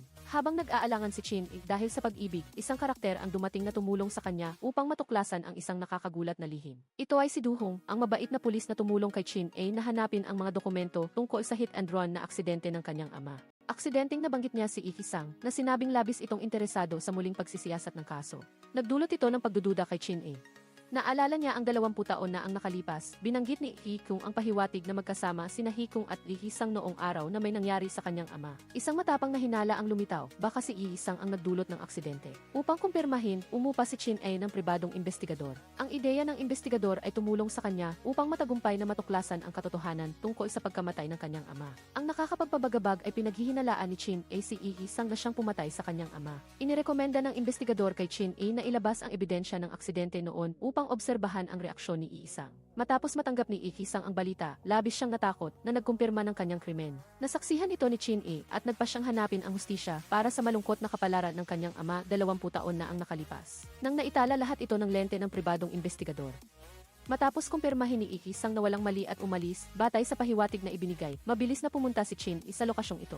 Doon, ang sasakyang nagdulot ng hit and run na aksidente na nakalimutan sa loob ng 20 taon ay sa wakas ay natagpuan. Sa sandaling ito, lubos na naniwala si Chin-e na ang kanyang tunay na ama ay pinatay ng kanyang amain at umuwi siya. Labis na nalungkot si Chin-e, umiiyak ng husto. Dahil nag-expire na ang Statute of Limitations, hindi na mapaparusahan si Lee-sang ng batas para sa kanyang krimen noon sa harap ng dilim na ito. Nang nag-iisip si Chin-e ng paraan para maghiganti, isang alaala ang biglang nagbalik. Nagbunyag ito ng isa pang mahirap tanggapin na katotohanan, iyon ay ang tiyuhin niya, ang kapatid ni Haekung. At ang 30 milyong kontrata na nilagdaan ilang araw pagkatapos mawala ang kanyang ama, nagdulot sa kanya ng pagdududa kung may pakikisabwat ba ang tiyuhin kay Lee-sang. Nagduda si Chin-e na nakikipagsabwatan ang kanyang tiyuhin kay Lee-sang, kaya sinuri niya ang telepono nito habang naliligo at natagpuan niya ang contact information ni Lee-sang. Pagkatapos tumawag, nagmamadaling nagtanong si Lee-sang kung nagpadala ba ang tiyuhin ng nagbabantang mensahe sa kanya. Pinayuhan din niya ang tiyuhin na dahil natanggap na ang pera, dapat na siyang manahimik. Hindi nagsalita si Chin-e, direkta siyang nagbaba ng tawag. Sa harap ng pamilya, hindi itinago ni Chin-e ang kanyang galit. Kinwestiyon niya ang tiyuhin kung bakit itinago ang katotohanan tungkol sa pagkamatay ng kanyang ama. Iginiit niya na ang 30 milyong kontrata sa pagitan ng tiyuhin at Lee-sang ay ang kanilang transaksyon. Ang akusasyon ni Chin ay labis na nagpasakit kay Haekung. Sa huli, hindi na niya napigilan ang sarili at sinabi ang katotohanan na nagsasabing kasalanan niya ang lahat upang iligtas ang kanyang anak. Ginamit niya ang buhay ng ama ni Chin-e kapalit ng buhay ng kanyang anak, bagamat inako ni Haekung ang lahat ng responsibilidad. Ang katotohanan ito ay nagdurog sa puso ni Chin-e. Dala ang kalungkutan at galit, umalis si Chin-e sa bahay. Naaalala ang malungkot na pagkamatay ng kanyang ama at ang kawalang interes ng pamilya sa pagtatago ng katotohanan sa loob ng maraming taon, na puno ng pagkapuot ang kanyang puso. Lumapit ang kaibigan ni Haekung kay Chin-e, sinubukang ayusin ang alitan sa pagitan niya at ni Haekung. Sa harap ng kasawian ni Chin-e, hindi napigilan kahit ng mga kaibigan na sisihin ang kawalang puso ni Haekung na dapat ay siya ang pinarusahan, ngunit nagpanggap na walang alam. Nagulat si Chin-e sa katotohanan na aksidenteng ibinunyag niya, lumabas na nakita mismo ni Haekung si Haekung na nagtatapat ng lahat sa sasakyan. Sa ilalim ng pagtatanong ni Chin-e, sa wakas ay inamin ni Haekung ang buong pangyayari. Galit na sinisi ni Chin-e si Haekung kung bakit niya itinago ang katotohanan. Ipinaliwanag ni Haekung na natakot siyang hindi kayang tiisin ni Chin-e ang ganitong sakit noong bata pa siya sa loob ng maraming taon. Nagdusa si Haekung sa pagpapahirap ng pagkakasala, kaya tinrato niya sina Chin-e at Chin-ho na parang sarili niyang anak. Ngunit hindi mapatawad ni Chin-e ang ginawa ni Haekung na ginamit ang buhay ng kanyang ama kapalit ng buhay ng kanyang anak. Sumumpa si Chin-e na pagbabayarin niya ang mga walang pusong taong iyon. Kaya, ibinigay niya ang ebidensya ng hit and run na aksidente ni Lee-sang kay Do-hong, bagamat alam niyang nag-expire na ang Statute of Limitations. Hindi niya mapaparusahan si Lee-sang sa ilalim ng batas, ngunit umaasa pa rin siyang malilinawan ni Do-hong ang katotohanan. Upang bigyang katarungan ang kanyang ama, nagdulot siya ng pressure sa pampublikong opinyon kay Lee-sang.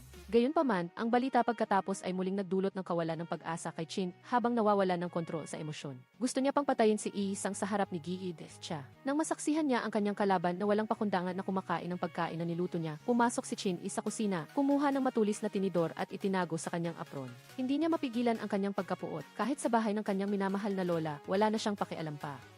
Sa kritikal na sandali, pinigilan ni Ki-su ang kanyang kilos. Kinuwestiyon ang kanyang intensyon, inamin ni Chin-e ang kanyang layunin at sinisi si Kiefi sa pagpigil sa kanya. Pagkatapos magpaliwanag, naintindihan ni Kiefi na si Isang ang salarin. Lalo pang tumindi ang galit sa puso ni Chin dahil sa itinago na ebidensya. Nang malaman niyang matagal nang ginagamit ni Isang ang pera para manahimik ang lahat, lubos siyang nawalan ng pag-asa, kaya wala siyang pagpipilian kundi maghiganti sa sarili niyang paraan. Dahil nag-aalala para kay Chin-e, pinayuhan siya ni Kiefi na huwag kumilos ng padalos-dalos. Gayunpaman, para kay Chin-e, ang trahedya ng pagkamatay ng kanyang ama ay isang sakit na hindi niya kailanman mabubura. Hindi siya humingi ng tulong kay Kiefi, umaasa lang siyang huwag siyang makialam sa kanyang desisyon sa bahay ni Ifi-kun.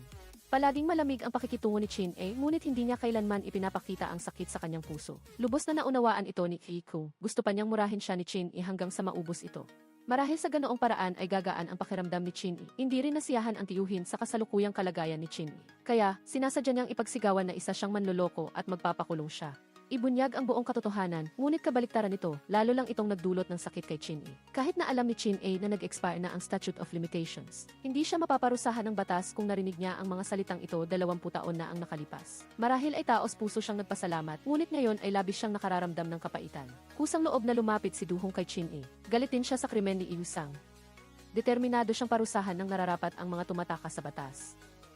Nagpapasalamat sa napapanahong tulong ni Duhong. Nagsimula na rin si Chin-e na gumamit ng mga espesyal na hakbang para maghanda sa paghihiganti. Nanghiram siya ng pera sa kaibigan para sa kanyang plano ng paghihiganti. Sa isang pagkakataon, hindi sinasadyang nalaman niya ang isang nakakagulat na lihim mula kay Sujon habang lasing ito, at nang ibunyag niya ang lahat ng ito kay Haikung.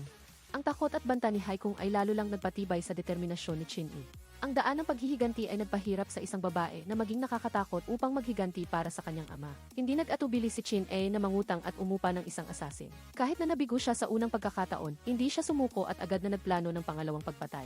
Direktang tinarget niya ang muling nag-asawang mister ng kanyang ina na siya ring utak sa likod ng trahedya sa kanyang ama. Naramdaman ni Hulk Isang ang pagkabalisa sa garahe, ngunit hindi niya napansin ang paparating na panganib. Gayunpaman, nang umatake ang asasin, ang pagdating ng bodyguard ay nagbigo sa kanyang plano. Tumakas ang asasin at natanggap ni Chin-e ang balita na nabigo ang misyon. Bagaman bigo, hindi pa rin humupa ang kanyang paghihiganti. Mula sa sandaling ito, ganap na nagbago ang damdamin ni Chin-e. Alam niya na ang susunod niyang mga aksyon ay magtutulak sa kanya sa kailaliman ng kadiliman. Upang hindi madamay ang pag-ibig, pinili niyang wakasan ang relasyon na ito. Inilagay ang pag-ibig sa ilalim ng puot, niyakap siya ng pag-ibig at ayaw siyang bitawan. Ang misyon na inayos ni Hulk Isang ay lihim na binago ni Ifi-kun, na nagresulta sa pagsama ni Hibin sa nobyo. Akala niya ito ay pre-honeymoon. Ang kawalang kasiyahan ng nobyo at ang pang-aakit ni Chin ay nagdulot ng puot kay Hibin. Ang paghahamon ni Chin ay nagdagdag lang ng gasolina sa apoy sa plano ng paghihiganti ni Chin-e. Hindi siya nag-atubili na gamitin ang nobyo upang saktan si Ifi-kun. Kinabukasan, nagising ang nobyo na masakit ang ulo. At nagulat na natuklasan na siya ay natutulog sa iisang kama kasama si Chin-e. At lahat ng ito ay pinlano ni Chin-e. Ang biglaang pagdating ni Hibin ay nagpalala sa sitwasyon. Kinuha ni Chin-e ang pagkakataon na ipakita ang kanyang tagumpay. Ang galit at pagtataka ni Ifi-kun ay hindi makapagpabago sa determinasyon ni Chin-e na maghiganti. Kahit na nahaharap sa tanong ng pag-ibig, hindi siya makasagot. Umiyak lang, ngunit ang apoy ng puot ay hindi siya pinayagang bumalik. Alam niya na hindi na niya maaaring ipagpatuloy ang pag-ibig na iyon. Sa harap ng papalayo ng pag-ibig, ang landas ng paghihiganti ni Chin ay naging mas madilim. Sa mga pagsubok na tulad ng impyerno, nagawa lang ni Chin-e na magtiis at matatag na ipatupad ang kanyang plano ng paghihiganti. Nagtapat siya ng kanyang damdamin kay Hansoki at diretsong nagpahayag ng kanyang pagnanais na pakasalan siya. Inakala ni Hansoki na nagkaroon na siya ng matalik na relasyon kay Chin-e. Dagdag pa, mayroon siyang alinlangan tungkol sa damdamin ng kanyang kuya para kay Chin-e. Ang tapat na pagpapahayag ni Chin-e ay lubos na nakaantig kay Hansok. Nagpasya siyang kanselahin ang kasal kay Hibin, ngunit sumumpa si Hibin na hindi siya susuko. Wala siyang pakialam sa nangyari sa pagitan ni Chin-e at Hansok. Kahit na isang gabi lamang o higit pa, humingi lang siya ng tawad kay Hansok upang tuparin ang pangako ng kasal. May pag-asa pa rin si Kiksok sa pag-ibig kay Chin-e. Gayunpaman, pumasok na si Chin-e sa isang landas na hindi na niya maaaring balikan.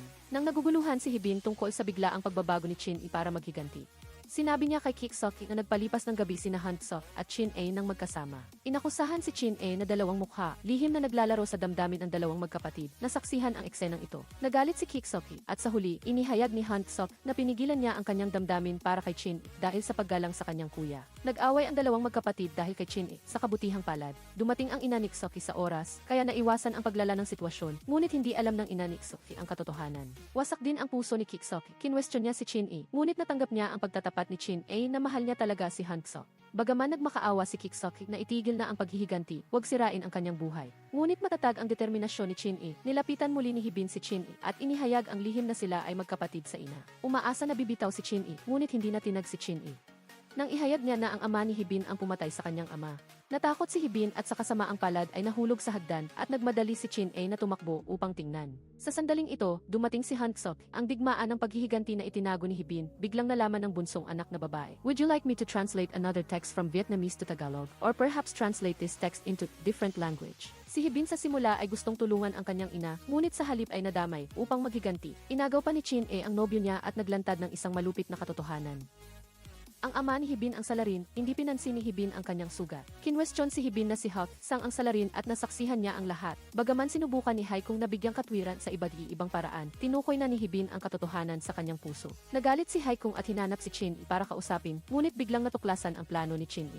Dinala ni Chin-e si Hai kung sa silid, ipinakita ang mga bakas ng paglaki ng kanyang tunay na anak na hindi pa niya nakikita, at ang pangungulila ng bata sa kanyang ina na nahaharap sa pag-akusa ni Chin-e. Si Hai kung, bagaman may kaunting sakit at pagsisisi sa kanyang puso, ay nanatiling matatag sa kanyang ambisyon. Hindi matanggap ni Hibin ang katotohanan. Pinagalitan si Hawk Sang, umaasa na ito ay gawa-gawa lamang, at nagmadali si Hai kung na ilayo siya. Iniwan si Hawk Sang na puno ng pagdududa, nag-aalala si Hibin na malaman ni Han Esu ang katotohanan na makakaapekto sa kasal. Inaliw siya ni Hai kung na malulutas ang lahat. Matindi ang pagtutol ni Hawk Sang sa kasal na nagpapataas ng puot ni Hai kung sa kanya. Lumabas na sina Hikong at Hawk Sang ay nag-engganyo rin, ngunit pagkatapos ay nagtaksil siya. Ngayon, inakusahan ni Haikong ang pagtataksil ni Hawk Sang na sumira sa kanyang buhay. At si Hawk Sang naman ay naniniwala na siya ang kanyang kaligtasan. Nang umiiyak na sinabi ni Hibin kay Lola Eficha na itinulak siya ni Chin-e pababa ng hagdan, sinubukan ni Han Efi na pigilan siya. Ngunit narinig ito ni Lola Eficha at inako ni Han Esu ang lahat ng responsibilidad. Samantala, si Hibin, matapos hindi makuha ang suporta ni Lola Eficha, ay nawalan ng malay dahil sa matinding kalungkutan. Kasabay nito, nagalit din si Hawk Sang sa pangyayaring ito, ang kanyang promosyon at tiwala kay Chin-e. Sa halip ay inagaw niya ang nobyo ng kanyang anak, nag-aapoy sa galit si Hawk Sang. Pinatalsik siya at inutusan si Han Efi na itama ang pagkakamali, tapusin ang kasal kay Hibin upang magmana ng kumpanya. Bagaman si Han Esu ay karaniwang pabaya, hindi siya hangal. Naunawaan niya ang tunay na layunin ni Efi kung na gustong pakasalan siya ni Hibin upang ilantad si Chin-e. Siya pa nga ang nag-imbento ng kwento ng peking anak na lalaki. Pinigilan ang kasal sa pagitan ng kanyang kuya at Chin-e pagkatapos ng serya ng mga salungatan at paglalantad. Pinagalitan si Chin-e ni Lola Sucha. Sinubukan niya ang lahat sa daan ng paghihiganti. Sa harap ng mamamatay tao ng kanyang ama, hindi niya ito mabigyan ng hustisya dahil sa batas ng limitasyon. Kaya, itinago niya ang kanyang pagkatao, nagtiis sa hirap at sakit, at humanap ng paraan upang maparusahan ang kanyang kaaway. Bagaman isa lamang siyang mahinang babae, inilagay niya ang sarili sa panganib. Ang tiyuhin ni Chin-e dahil sa pagkakasala ay nagbigay sa kanya ng isang recording.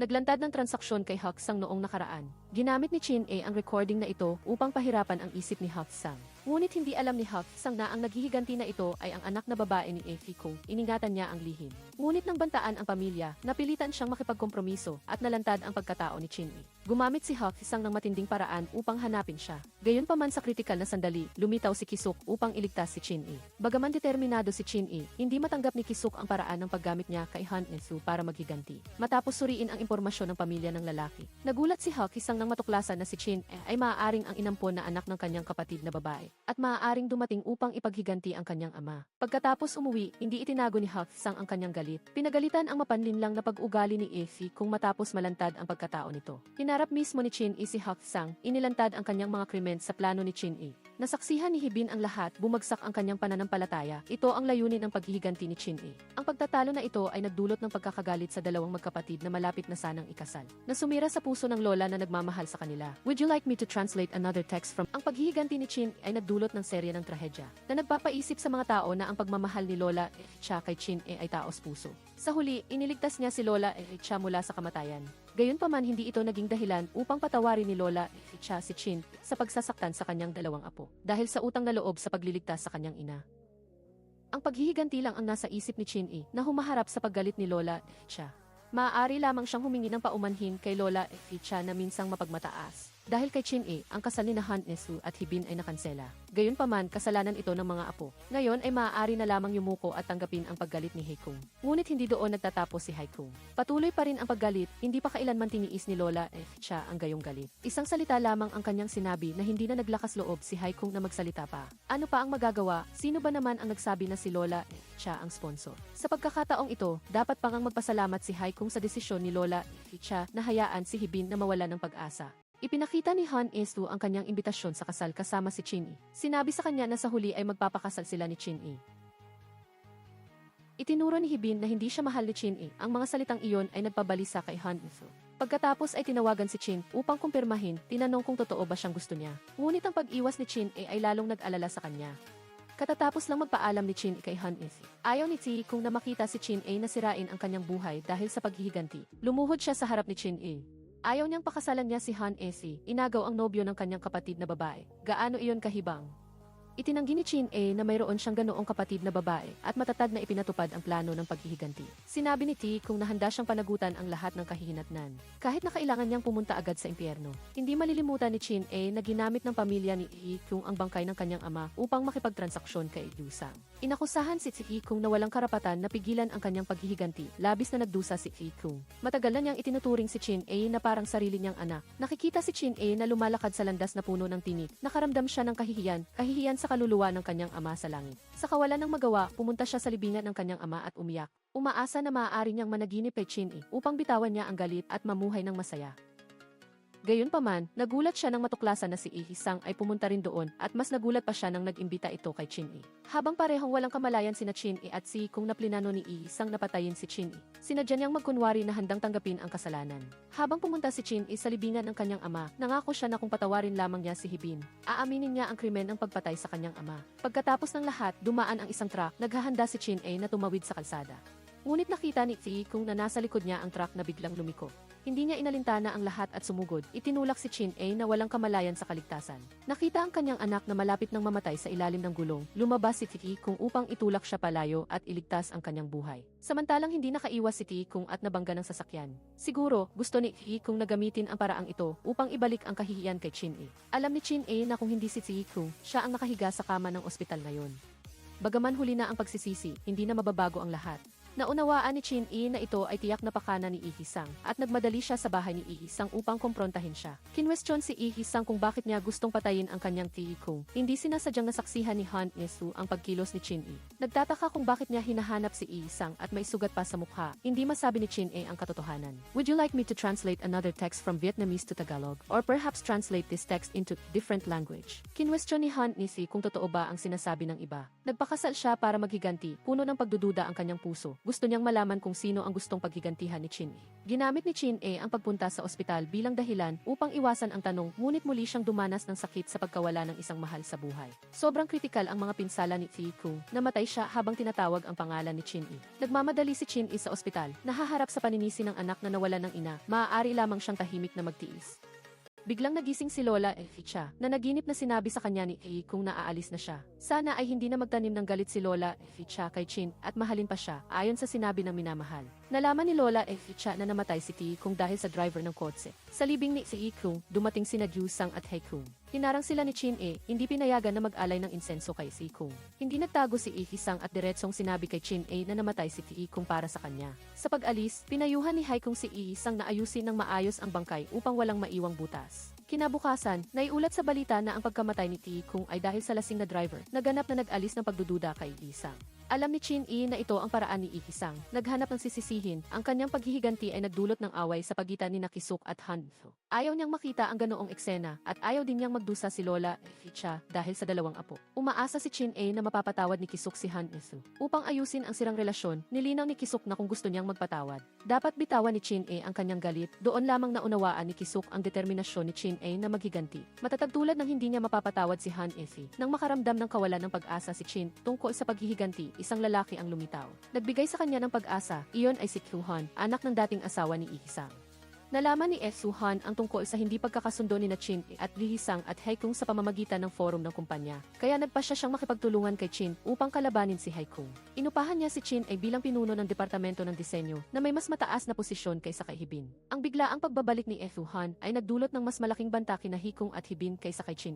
Nagtanim ng galit si Esuhan kay Haikung, iniisip na siya ang dahilan ng pagkamatay ng kanyang ina, kaya diretsahan siyang nagsalita kay Haikung. Ang layunin ng kanyang pagbabalik sa pagkakataong ito ay bawiin ang mga bagay na dating kanya. Ang nakakagulat kay Chin ay magkaibigan pala sina Esuhan at Kisuk. Hindi rin nila inaasahan na magkikita sila muli sa ganitong paraan. Nang nag-uusap sila ng pribado pagkatapos kumain, tinanong muli ni Kisuk si Chin kung magpapatuloy ba siya sa paghihiganti. Matatag na sinabi ni Chin na hindi siya susuko. Nagtanong si Kisuk kung ano ang dapat niyang piliin sa sandaling ito. Mahal na mahal ni Chin ang lalaking nasa harap niya, ngunit dahil sa paghihiganti kailangan niyang bitawan ang pag-ibig ng maisakit sa puso. Naunawaan ni Hon Si na ginagawa niya ang lahat dahil sa paghihiganti kahit gaano pa kasakit ang mga salita niya. Pinayuhan pa rin niya siyang itigil na ang paghihiganti, huwag sirain ang kanyang buhay, umaasa na makasama siyang mamuhay sa ibang bansa. Ngunit matatag ang kanyang paninindigan para sa paghihiganti, handa siyang isakripisyo ang lahat. Sa huli, ginawa niya ang kanyang pinili.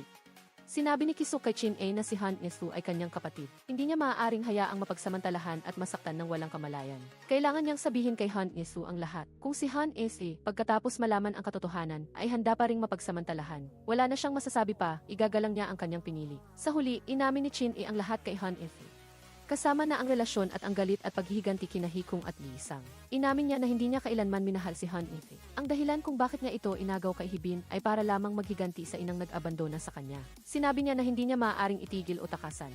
Dahil sa sobrang sakit, nagtago si Han Efu sa silid at umiyak ng labis. Kahit sinubukan niyang kalimutan si Chin natanto niya na hindi niya ito magagawa. Kaya, gumawa rin si Han Efu ng kanyang pinili. Sumugod sa harap ng kanyang kuya at pinagalitan siya dahil sa pagtatago ng katotohanan. Alam ni Han Efu na mahal ni Chin ang kanyang kuya at hindi siya. Would you like me to translate another text from Viet? Ngunit tunay na mahal niya si Chin Kahit na pinagsamantalahan, handa siyang magtiis. Sinabi niya sa kanyang kuya na magsaya sa pagiging hipag ng kanyang minamahal. Kinabukasan, naintindihan na ni Hon Esu ang lahat. Lumitaw kasama si Chin sa harap ni Efi Kung. Ibinigay ang imbitasyon sa kasal nila ni Chin at malakas na tinawag siyang biyenan. Alam ni Han Esu ang target ng paghihiganti ni Chin ngunit sinadya pa ring pumunta upang galitin si Efi Kung. Itinuturing itong suporta kay Chin Hindi sinasadyang nasaksihan ni Hibin ang lahat at nalaman din na ikakasal na sina Han Esu at Chin Muli siyang nasaktan ng labis. Tungkol sa desisyon ni Han Si, napakasalan siya kahit alam niyang ginagamit lang siya para maghiganti. Naguluhan si Chin at nagtapat si Han Fu sa kanya. Dahil sa malalim niyang pag-ibig sa kanya, handa siyang masamantala. Umaasa na unti-unti niyang masusuklian ang kanyang pag-ibig. Magkasama silang magkakaroon ng mga anak kahit hindi niya maibibigay ang bituin sa langit. Ngunit ipaparamdam niya sa kanya ang kanyang malalim na pagmamahal. Noong nakaraan, para makapagpakasal kay Ki si Chin naulit ang eksena ng pagmamakaawa kay Lola Cha. Ngayon ay gumamit siya ng parehong paraan. Nagmamakaawa kay Lola Cha na payagan ang kasal nila ni Han Matigas ang paninindigan ni Lola Cha. Sinabing ang utang na loob ay hindi maaaring maging dahilan para maging pabaya. Sa pagkakataong ito, puputulin na niya ang lahat ng ugnayan sa kanya. At binalaan si Han Si na kung papakasalan niya si Chin mawawala ang kanyang mana. Bagaman nag-aalala si Ki Si na natiling matatag si Han determinado siyang gawin ang gusto niya. Naramdaman ni Ki Su na puno ng pang-iinis ang sinabi ni Han Su. Dahil si Han Su ay palaging ginagawa ang gusto niya. Habang siya naman ay palaging gumaganap bilang masunuring apo. At hindi niya nakamit ang gusto niya. Nagpatuloy ang kasal ni Han Su at Chin ayon sa plano. Ngunit hindi na nakayanan ni Hibin. At sinubukang tapusin ang kanyang buhay sa bathtub habang nakasuot ng damit pangkasal. Sa kabutihang palad, nakita siya ni Haikung sa tamang oras. Kauntiang dumalo sa kasal at dumating si Ki sa kalagitnaan. Ang kasal na ito ay walang inaasahang kaligayahan. Matapos basahin ng pari ang panunumpa tungkol sa responsibilidad ng mag-asawa, pareho silang tumahimik sa magkakaibang damdamin. Pagkatapos ng matagal na paghihintay, si Chin ang unang sumumpa na pumayag na maging asawa ni Han Su. Ngunit sa sandaling ito, si Han Su ay nakararanas ng matinding pagtatalo sa isip. Sa huli, nanaig ang katinuan sa pagnanasa. Napagtanto niya na ang kasal ay magdudulot ng walang hanggang sakit kay Chin, kanyang kuya at lola. Sa huling sandali, natauhan si Han Efi. Ayaw niyang saktan ang lahat dahil sa personal na pagnanasa. Nahaharap sa pagpipilian ni Han Efi. Nakaramdam ng ginhawa si Chin Nagkaayos ang magkapatid at bumalik sa dating pagmamahalan. Would you like me to translate another text from Vietnamese to Tagalog? Nagpasya si Han Efi na pumunta sa ibang bansa. Inakala ni Ki Fu na naalis na ang balakid at maaaring makipagbalikan kay Chin Ngunit nagpatuloy pa rin si Chin sa paghihiganti upang maiwasan na madamay si Ki Fu. Ikinubli niya ang kanyang damdamin. Sinabi sa kanya na hindi na maaayos ang lahat. Kasabay nito, bumalik sa bansa si Tuhan. Iniimbestigahan din niya ang pagkamatay ng kanyang ina at sumumpa na maghihiganti para sa kanyang ina at babawiin ang kumpanya kay Igyang. Si Tuhan ay anak sa labas ng dating asawa ni Igyang. Hindi niya tunay na anak. Nalaman niya ang nakakagulat na balita mula sa dating nurse ng kanyang ina na nagsabing nilaso ni Haikung ang kanyang ina hanggang sa mamatay. Naniniwala siya na ginamit ni Haikung ang puting pulbos upang lasonin ang kanyang ina. Inagaw ang posisyon at nagplano na agawin ang kumpanya. Namana ng kanyang ina at walang kinalaman kay Igyang. Sa harap ng lahat, naging magiliw si Igyang kay Tuhan. Ngunit lihim siyang nag-iingat na bawiin niya ang kumpanya. Hindi nila alam na naglagay si Tuhan ng listening device sa kanilang kwarto. Lihim na narinig ni Tuhan ang lahat ng kanilang pag-uusap. Isang araw, naghahanda si Haikung na magbigay ng suhol upang maging kongresista. Ngunit hindi sinasadyang nakita ni Chin-e. Bagaman nagmadali si Haikung natakpan ito, nakita pa rin ito ni Chin-e. Pagkatapos umalis ni Haikung, pumasok si Chin upang hanapin ang safe. Madali niya itong nakita at nabuksan. Sa loob ay may malaking halaga ng pera at ginto. Ngunit ang umakit sa kanya ay isang notebook. Would you like me to translate another text from... Sa mismong sandali na ito, dumating ang team leader. Nasaksihan ang lahat ngunit nagkunwari na hindi nakita. At pinaalalahanan si Chin-e na maging maingat sa pagkilos. Natuklasan ni Higong na nawawala ang notebook. Una niyang pinaghihinalaan si team leader Seo kahit na inusisan ng masinsinan. Hindi pa rin inihayag ni team leader Seo ang katotohanan. Habang patuloy na pinipilit ni Higong, dumating si Suk-hyun sa tamang oras. Iniligtas si team leader Seo at pinatunayan ang kawalang sala nito. Pinilit din ni Suk-hyun si Higong na humingi ng tawad kay team leader Seo dahil sa pananakit sa kanyang tauhan sa ilalim ng matigas na tindig ni Suk-hyun. Napilitang yumuko si Higong at humingi ng tawad. Ang dahilan kung bakit hindi pinansin ni team leader Seo ang pagkuha ni Chin-e sa notebook ay dahil siya ay tauhan ni Suk-hyun na inilagay malapit kay Higong sa loob ng maraming taon. Binasa ni Chin-e ang notebook sa gabi at nalaman ang katotohanan tungkol sa pagpatay ni Higong sa ina ni Suk-hyun. Kasabay ng mga nakaraang kilos at salita ni team leader Seo. Inisip niya na tauhan ito ni Suk-hyun. Kaya ibinigay ni Chin-e ang talaarawan kay Suk-hyun. Nag-alyansa ang dalawa batay sa prinsipyo ng magkaparehong kaaway. Nang makumpirma ni Suk-hyun na ang kanyang ina ay talagang sinaktan ni Higong, siya ay labis na nagalit at ang puot kay Higong ay umabot sa sukdulan. Gumamit si Higong ng pera at panlilim ng para akitin. At matagumpay na nakumbinsi si Choi Dong-han na irekomenda siya bilang kandidato para sa Kongreso. Ngunit paano papayagan ni Chin-e na matupad ang hangarin niya? Kung si Higong ay maging isang kongresista, ang paghihiganti ay magiging malayo. Kaya, nang malapit nang magtagumpay si Higong, inilabas ni Chin-e ang nakamamatay na ebidensya ng video. Ang video na ito ay nagtala ng tanawin kung saan hiniling niya kay Yogong na lihim na makinig sa pag-uusap ni Higong at Choi Dong-han sa isang restaurant. Natuklasan ito ni Choi Dong-han, inagaw ang telepono, sinira ito at sinaktan si Yogong, na naging sanhi ng malungkot na pagkalaglag ng 4 na buwang sanggol sa sinapupunan ni Yogong. Hindi nila inaasahan iyon. Nag-install si Yogong ng surveillance camera sa ibang lugar at naitala ang lahat. Ngayon, naghintay si Chin-e ng tamang pagkakataon. Nang malapit nang umakyat si Higong sa tuktok, binigyan niya ito ng nakamamatay na suntok upang maghiganti at bantaan si Higong. Kung hindi niya tatalikuran ang posisyon bilang kandidato para sa Kongreso, ilalabas niya ang lahat ng ebidensya na magdadala sa kanya sa kahihiyan. Nag-alok si Higong na gamitin ang malaking yaman kapalit ng ebidensya sa kamay ni Chin-e upang mapanatili ang posisyon bilang kongresista at nangako na kapag nahalal, tutugunan niya ang lahat ng kahilingan ni Chin-e. Ngunit paano papayagan ni Chin-e ang isang kriminal na maging isang mataas na opisyal ng estado? Hindi niya pinansin ang mga pang-aakit ni Higong. Direkta siyang binalaan. Kung hindi magbitiw bago ang itinakdang deadline, siya mismo ang mananagot sa kahihinatnan. Itinuturing ito ni Higong bilang isang pagkakataon upang baliktarin ang sitwasyon. Ayaw niyang sumuko. Nang makita na malapit na ang deadline na itinakda ni Chin-e, si Higong ay parang nakaupo sa ibabaw ng naglalagablab na apoy. Dali-dali siyang nag-utos kay team leader Seo na kunin ang telepono sa lahat ng paraan. Habang nakikipag-usap si Chin kay Wuksang, biglang sumugod si team leader Seo at inagaw ang telepono. Kahit na lumipas na ang deadline para ilabas ang video, nagalak si Higong. Gayunpaman, hindi nataranta si Chin-e, sa halip ay sinabi niya kay Higong. Ibinigay niya ang telepono na iyon sa kanya dahil hindi lang iisa ang telepono niya. Tulad ng inaasahan niya, nakita ng lahat ang video at malapit na may makikipag-ugnayan kay Higong at nagkatotoo nga. Agad na tumawag si Choi Dong-han. Nagalit si Choi Dong-han kay Higong na nagdulot ng matinding galit sa kanya.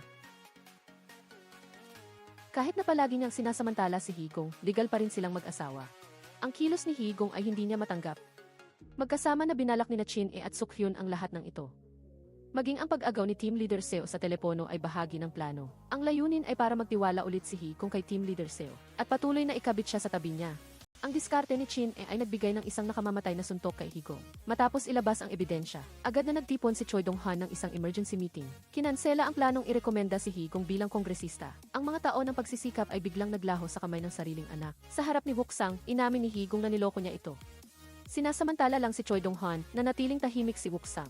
Sinamantala ni Sukhyun ang pagkakataon na ito para patuloy na puwersahin si Hee-gong. May hawak siyang 1/3 ng kapangyarihan ng kumpanya. Ang iskandalo ni Hee-gong ay nagdulot ng matinding pagbaba sa presyo ng stock ng kumpanya. Malaking pagkalugi, hiniling ni Sukhyun kay Woksang na paalisin si Hee-gong sa kumpanya at makipaghiwalay upang mabawasan ang peligro, ang ambisyon ni Sukhyun. Alam ni Woksang sa kanyang puso, desperado si Hee-gong. Pagkatapos kumalma, tumanggi siyang basta-basta na tanggapin ang pagkatalo. Hinarap niya si Sukcha sa pag-asang makakuha ng huling pag-asa. Nagmakaawa si Hee-gong kay Sukcha na mamuhunan sa kanyang kumpanya ng balat, kahit na malaki ang peligro. Ngunit isiniwalat ni Hee-gong na sinaktan ni Chin-e ang pamangkin ni Sukcha. Nakikipaglaro sa anak ng dating asawa ni Woksang. Ang puot ni Sukcha kay Chin-e ay matagumpay na naudyukan. Nagpasya siyang mamuhunan kay Hee-gong. Ang kondisyon ay paalisin si Chin-e at ang mga taong may kaugnayan. Si Hee-gong, matapos malaman ang balitang ito, agad na sinabi kay Woksang. Nakabawi na siya ng fighting spirit, gustong magkaisa laban kay Chin-e. Agad na kinidnap ni Woksang si Chin-e papunta sa isang bodega. Naghahanda na tapusin ang buhay niya, gayunpaman sa kritikal na sandali. Si Chin-e, batay sa aura ng bida, ay matapang na lumaban at nakakuha ng pagkakataon para tumakas. Nang maghahanda na siyang tumakas, ang salarin, sa kabila ng pinsala sa binti, ay walang tigil na humabol. Itinumba niya ito, ang ulo niya ay malubhang na sugatan, nawalan siya ng malay. Nang maghahanda na ang salarin na kumilos muli, ang tagapagligtas ni Chin-e, si Kisuk, ay dumating sa tamang oras dahil sa phone locator at iniligtas ang kanyang buhay. Ang pagkabigo ng misyon ay nagdulot ng matinding galit kay Woksang. Si Hee-gong naman sa tabi ay tila lihim na nagagalak. Kinutya siya ni Woksang na palagi siyang lihim na nagdarasal laban sa kanya. Nabigo ang balak laban kay Chin-e. Siya pa rin ang laman ng kanyang sinapupunan sa loob ng 1-0 buwan, siya pa rin ang sarili niyang dugo di laman. Paanong wala siyang pagmamahal ng ina? Nang marinig ito, nagingit-ngit ang kalooban ni Hee-gong. Naniniwala siyang tanging malalim na galit lang ang nararamdaman niya kay Chin at walang ibang damdamin. Napakahirap para sa kanya na makalaya mula sa impyernong panahon na iyon at mamuhay ng marangya. Ngunit ngayon ay hinihila siya ni Chin ipabalik sa impyernong iyon. Tungkol sa tinatawag na pagmamahal ng ina, sa tingin niya ay mas masahol pa kaysa sa aso. Gayunpaman, nang malaman niya na si Chin ay malubhang na sugatan at kasalukuyang ginagamot sa ospital, bigla siyang nakaramdam ng pag-aalala nang malaman na si Chin ay nakatakas mula sa kamatayan sa bingit ng kamatayan. Bahagyang gumaan ang kanyang pusong nag-aalala. Ito ang tipikal na paghahalo ng pag-ibig at galit at pagsasabi ng isa, ngunit paggawa ng iba. Hating gabi na, bumisita siya sa silid ni Chin na wala pa ring malay. Lihim siyang nagdasal na sana ay mamatay na lang si Chin-e at makipagkita sa kanyang ama. Balak niyang hilahin muli ang oxygen tube ni Chin-e, ngunit sa huli ay hindi niya nagawa. Nang umalis siya, hindi niya sinasadyang nakita ang blood bag ni Chin-e. Ang blood type doon ay ikinagulat niya. Ang A blood type na Ihe negative, katulad ni Woksang, nagdulot ito ng pag-aalala sa kanyang puso. Naalala niya na bago siya naabuso, nakipag-ugnayan siya kay Woksang. Batay sa timeline, posibleng anak ni Woksang si Chin-e. At hindi ang sariling dugo di laman ni Suk-hwan. Upang patunayan ang hinala, nagtago si Hee-gong sa opisina ni Chin-e sa gabi. Kinuha ang toothbrush para gawin ang psych test kay Woksang. Ang paghihintay ay masakit, buti na lang at mabilis na nakuha ang ulat ng pagsusuri. Kinakabahan na binuksan ni Hee-gong, ang resulta ay nagpakita na walang ugnayan ng ama at anak si Chin-e at Woksang. Kahit na malinaw na nakasulat ito sa itim at puti, nakaramdam pa rin ng pagkabalisa si Hee-gong. Sa pagkakataong ito, gumaling na si Chin-e at nagkunwari si Suk-hyun na boyfriend niya para patatagin ang posisyon niya sa kumpanya. Ginawa itong imposible para kina Woksang at Hee-gong na paalisin siya. Alam ni Chin-e na ang nabigong kaso ng pagpatay ay tiyak na plinano ng dalawa. Upang makipagtulungan kay Suk-hyun sa paghihiganti, pumayag si Chin-e na makipagtulungan, nag-aalala na baka masaktan si Kisuk. Partikular na ipinaliwanag ni Suk-hyun ang dahilan sa kanya. Ang pagtutulungan ng dalawa ay nagdulot ng matinding pagkabalisa kina Hee-gong at Woksang. Partikular na nag-aalala si Hee-gong na agawin ni Suk-hyun ang kumpanya pagbalik niya. Sinenyasan niya si Woksang kung bakit hindi niya ginawa ang lahat para pigilan si Suk-hyun. Sa katunayan, ang kumpanya ay orihinal na pag-aari niya at pansamantalang pinamahalaan lang ni Woksang. Ngayon ay sinimulan na niya ang legal na proseso upang manahin ang kumpanya. Galit na nakatingin si Hee kung kay Chin-e, ngunit hindi inaasahang ibinalik ng isang empleyado ang maling toothbrush kay Chin-e. Hinanap ni Chin-e ang toothbrush ng kanyang tauhan at natuklasan na nawawala ito. Narinig ni Hee-gong ang pag-uusap at nabigla ang kanyang puso. Pagbalik sa opisina, naunawaan niya kung bakit ang hindi pagtugma ng resulta ng pagsusuri ay nagdulot pa rin ang pagkabalisa. Lumabas na ang toothbrush na kinuha niya noon ay hindi pala kay Chin-e, bigla. Natanto ni Hee-gong na ang anak niya sa dating asawa ay maaaring sariling dugo di laman ng kasalukuyang asawa matapos malaman ang katotohanan tungkol sa toothbrush. Naghinala siya na noong umalis siya kay Woksang noon ay baka nagdadalang tao na siya ng anak nito. Hindi lang niya napansin noon at pagkatapos ay naabuso siya ni Suk-hwan at nabuntis. Nagkamali siya na si Chin-e ay anak ni Suk-hwan. Upang kumpirmahin ang hinala, muli niyang kinuha ang toothbrush ni Chin-e para sa pagsusuri. Ang resulta ay nagpatunay sa kanyang hinala, si Chin-e ay talagang anak ni Woksang at hindi inaasahan, pumasok si Woksang. Dinampot niya ang telepono na nahulog sa lupa. Nakita ang impormasyon ng pagsusuri at sa kabutihang palad, ang impormasyon ay hindi nagpahiwatig kung kaninong ugnayan ng ama at anak ang naitatak. Sa tanong ni Wuksang, nagsinungaling si Hee-gung na ito ang resulta ng pagsusuri sa kanyang dating asawa at si Haibin. Nag-aalala na baka si Haibin ay anak ng kanyang dating asawa, kaya nagpatuloy sa kumpirmasyon. Pansamantalang naniwala si Wuksang kay Hee-gung ngunit nakaramdam pa rin ng kakaiba matapos kumpirmahin ang pagkatao ni Chin.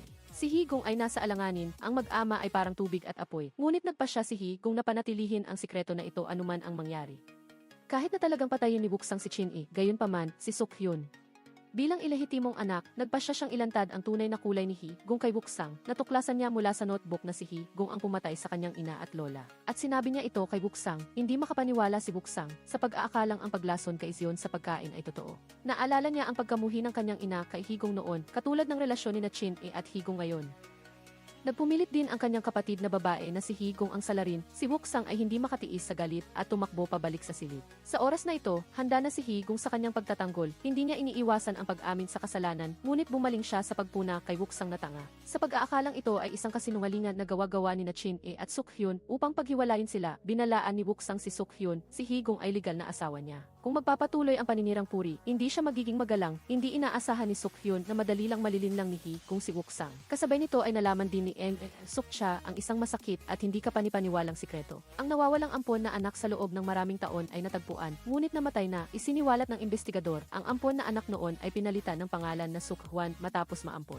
Si Suk-cha ay labis na nagdalamhati. Dali-dali siyang nagtanong kung mayroon pa bang ibang kamag-anak sa mundo at di nagtagal. Natagpuan ang lahat ng impormasyon tungkol kay Suk-hwan. Nang malaman na si Hee-gung ay asawa ng ampon na anak, labis na nabigla si Suk-cha. Ang mas nakakagulat pa, ang pagkamatay ni Suk-hwan ay dahil sa aksidente sa sasakyan na nangyari sa daan habang hinahanap si Hee-gung na umalis sa bahay. At si Hee-gung, sa gabi ng pagkamatay ng ampon na anak, ay iniwan ang kanyang mga anak at tumakas kasama ang iba. Minura ni Suk-cha si Hee-gung bilang isang masamang babae na pinarusahan ng langit. Naawa siya sa inabandunang kalagayan ng bata. Isiniwalat ng lalaki kay Suk-cha, ang mga bata ay inampon ng mga kapitbahay.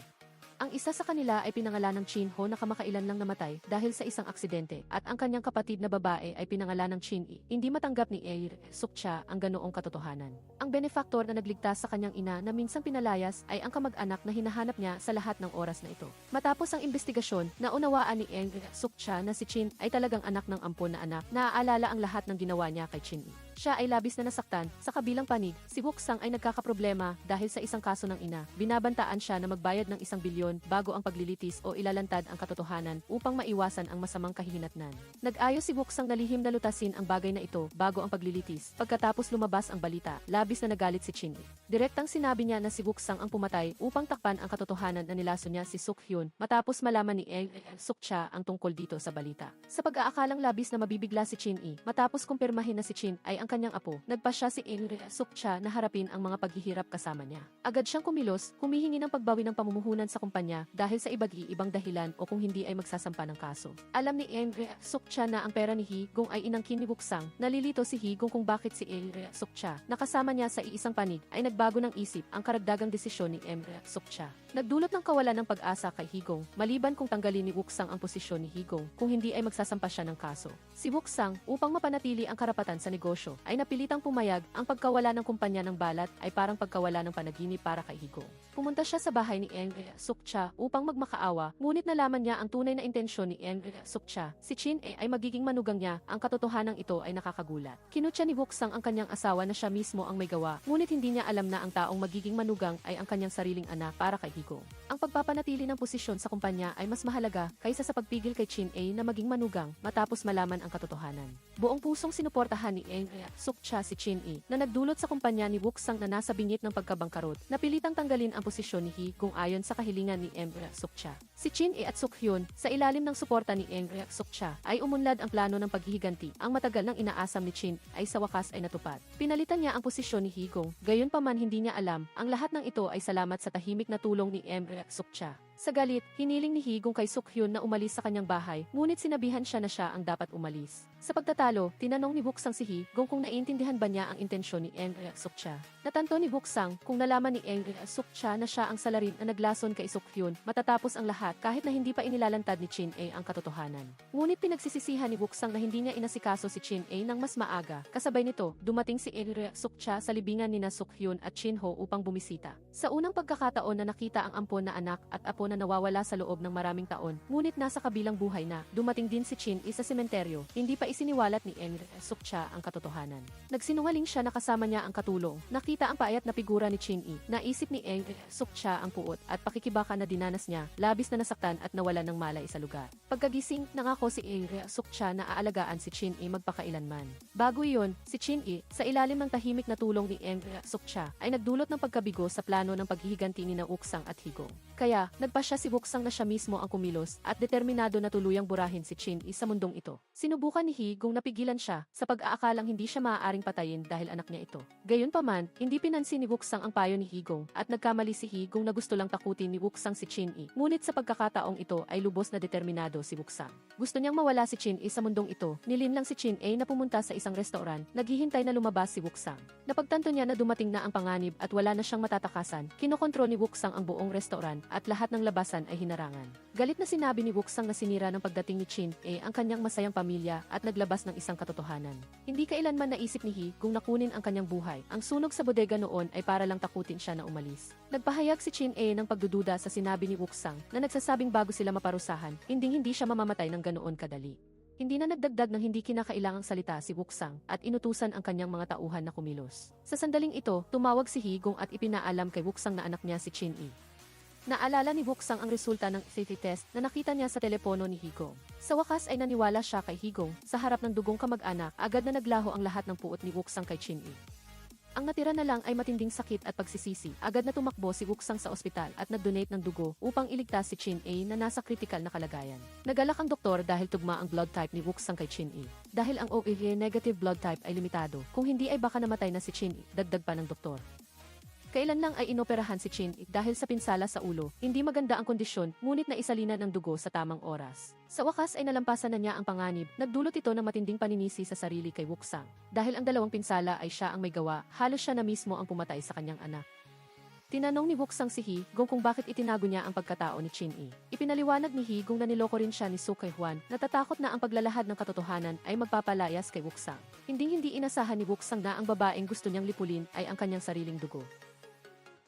Upang iligtas ang kumpanya at bayaran ang kanyang mga kasalanan, pinili ni Buksang na sumuko at tinanggap ang nararapat na parusa. Samantala, ayaw ni Hee-gong na makita si Buksang na dumaan sa landas na ito. Itinago niya ang pagkatao ni Chin-i dahil sa takot na baka lumambot si Buksang matapos malaman ang katotohanan. Nagkamali si Buksang na ang pagkakulong ay ang gusto ni Hee-gong. Hindi inaasahang inihayag ng pahayag ni Hee-gong ang kanyang malalim na pagmamahal kay Buksang.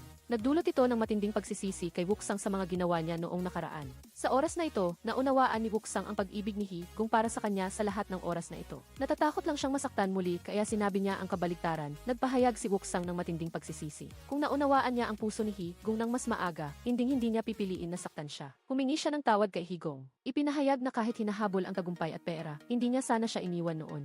Nagpasya si Buksang na akuin ang lahat ng kasalanan. Umaasa na mamumuhay ng maayos si Hee-gong sa mga araw na wala siya, hindi tumakas si Buksang at piniling sumuko. Sinabi ni Eng Suk-cha ang pagkatao ni Chin kay Ki-suk, kahit na walang ugnayan ng dugo bilang magpinsan.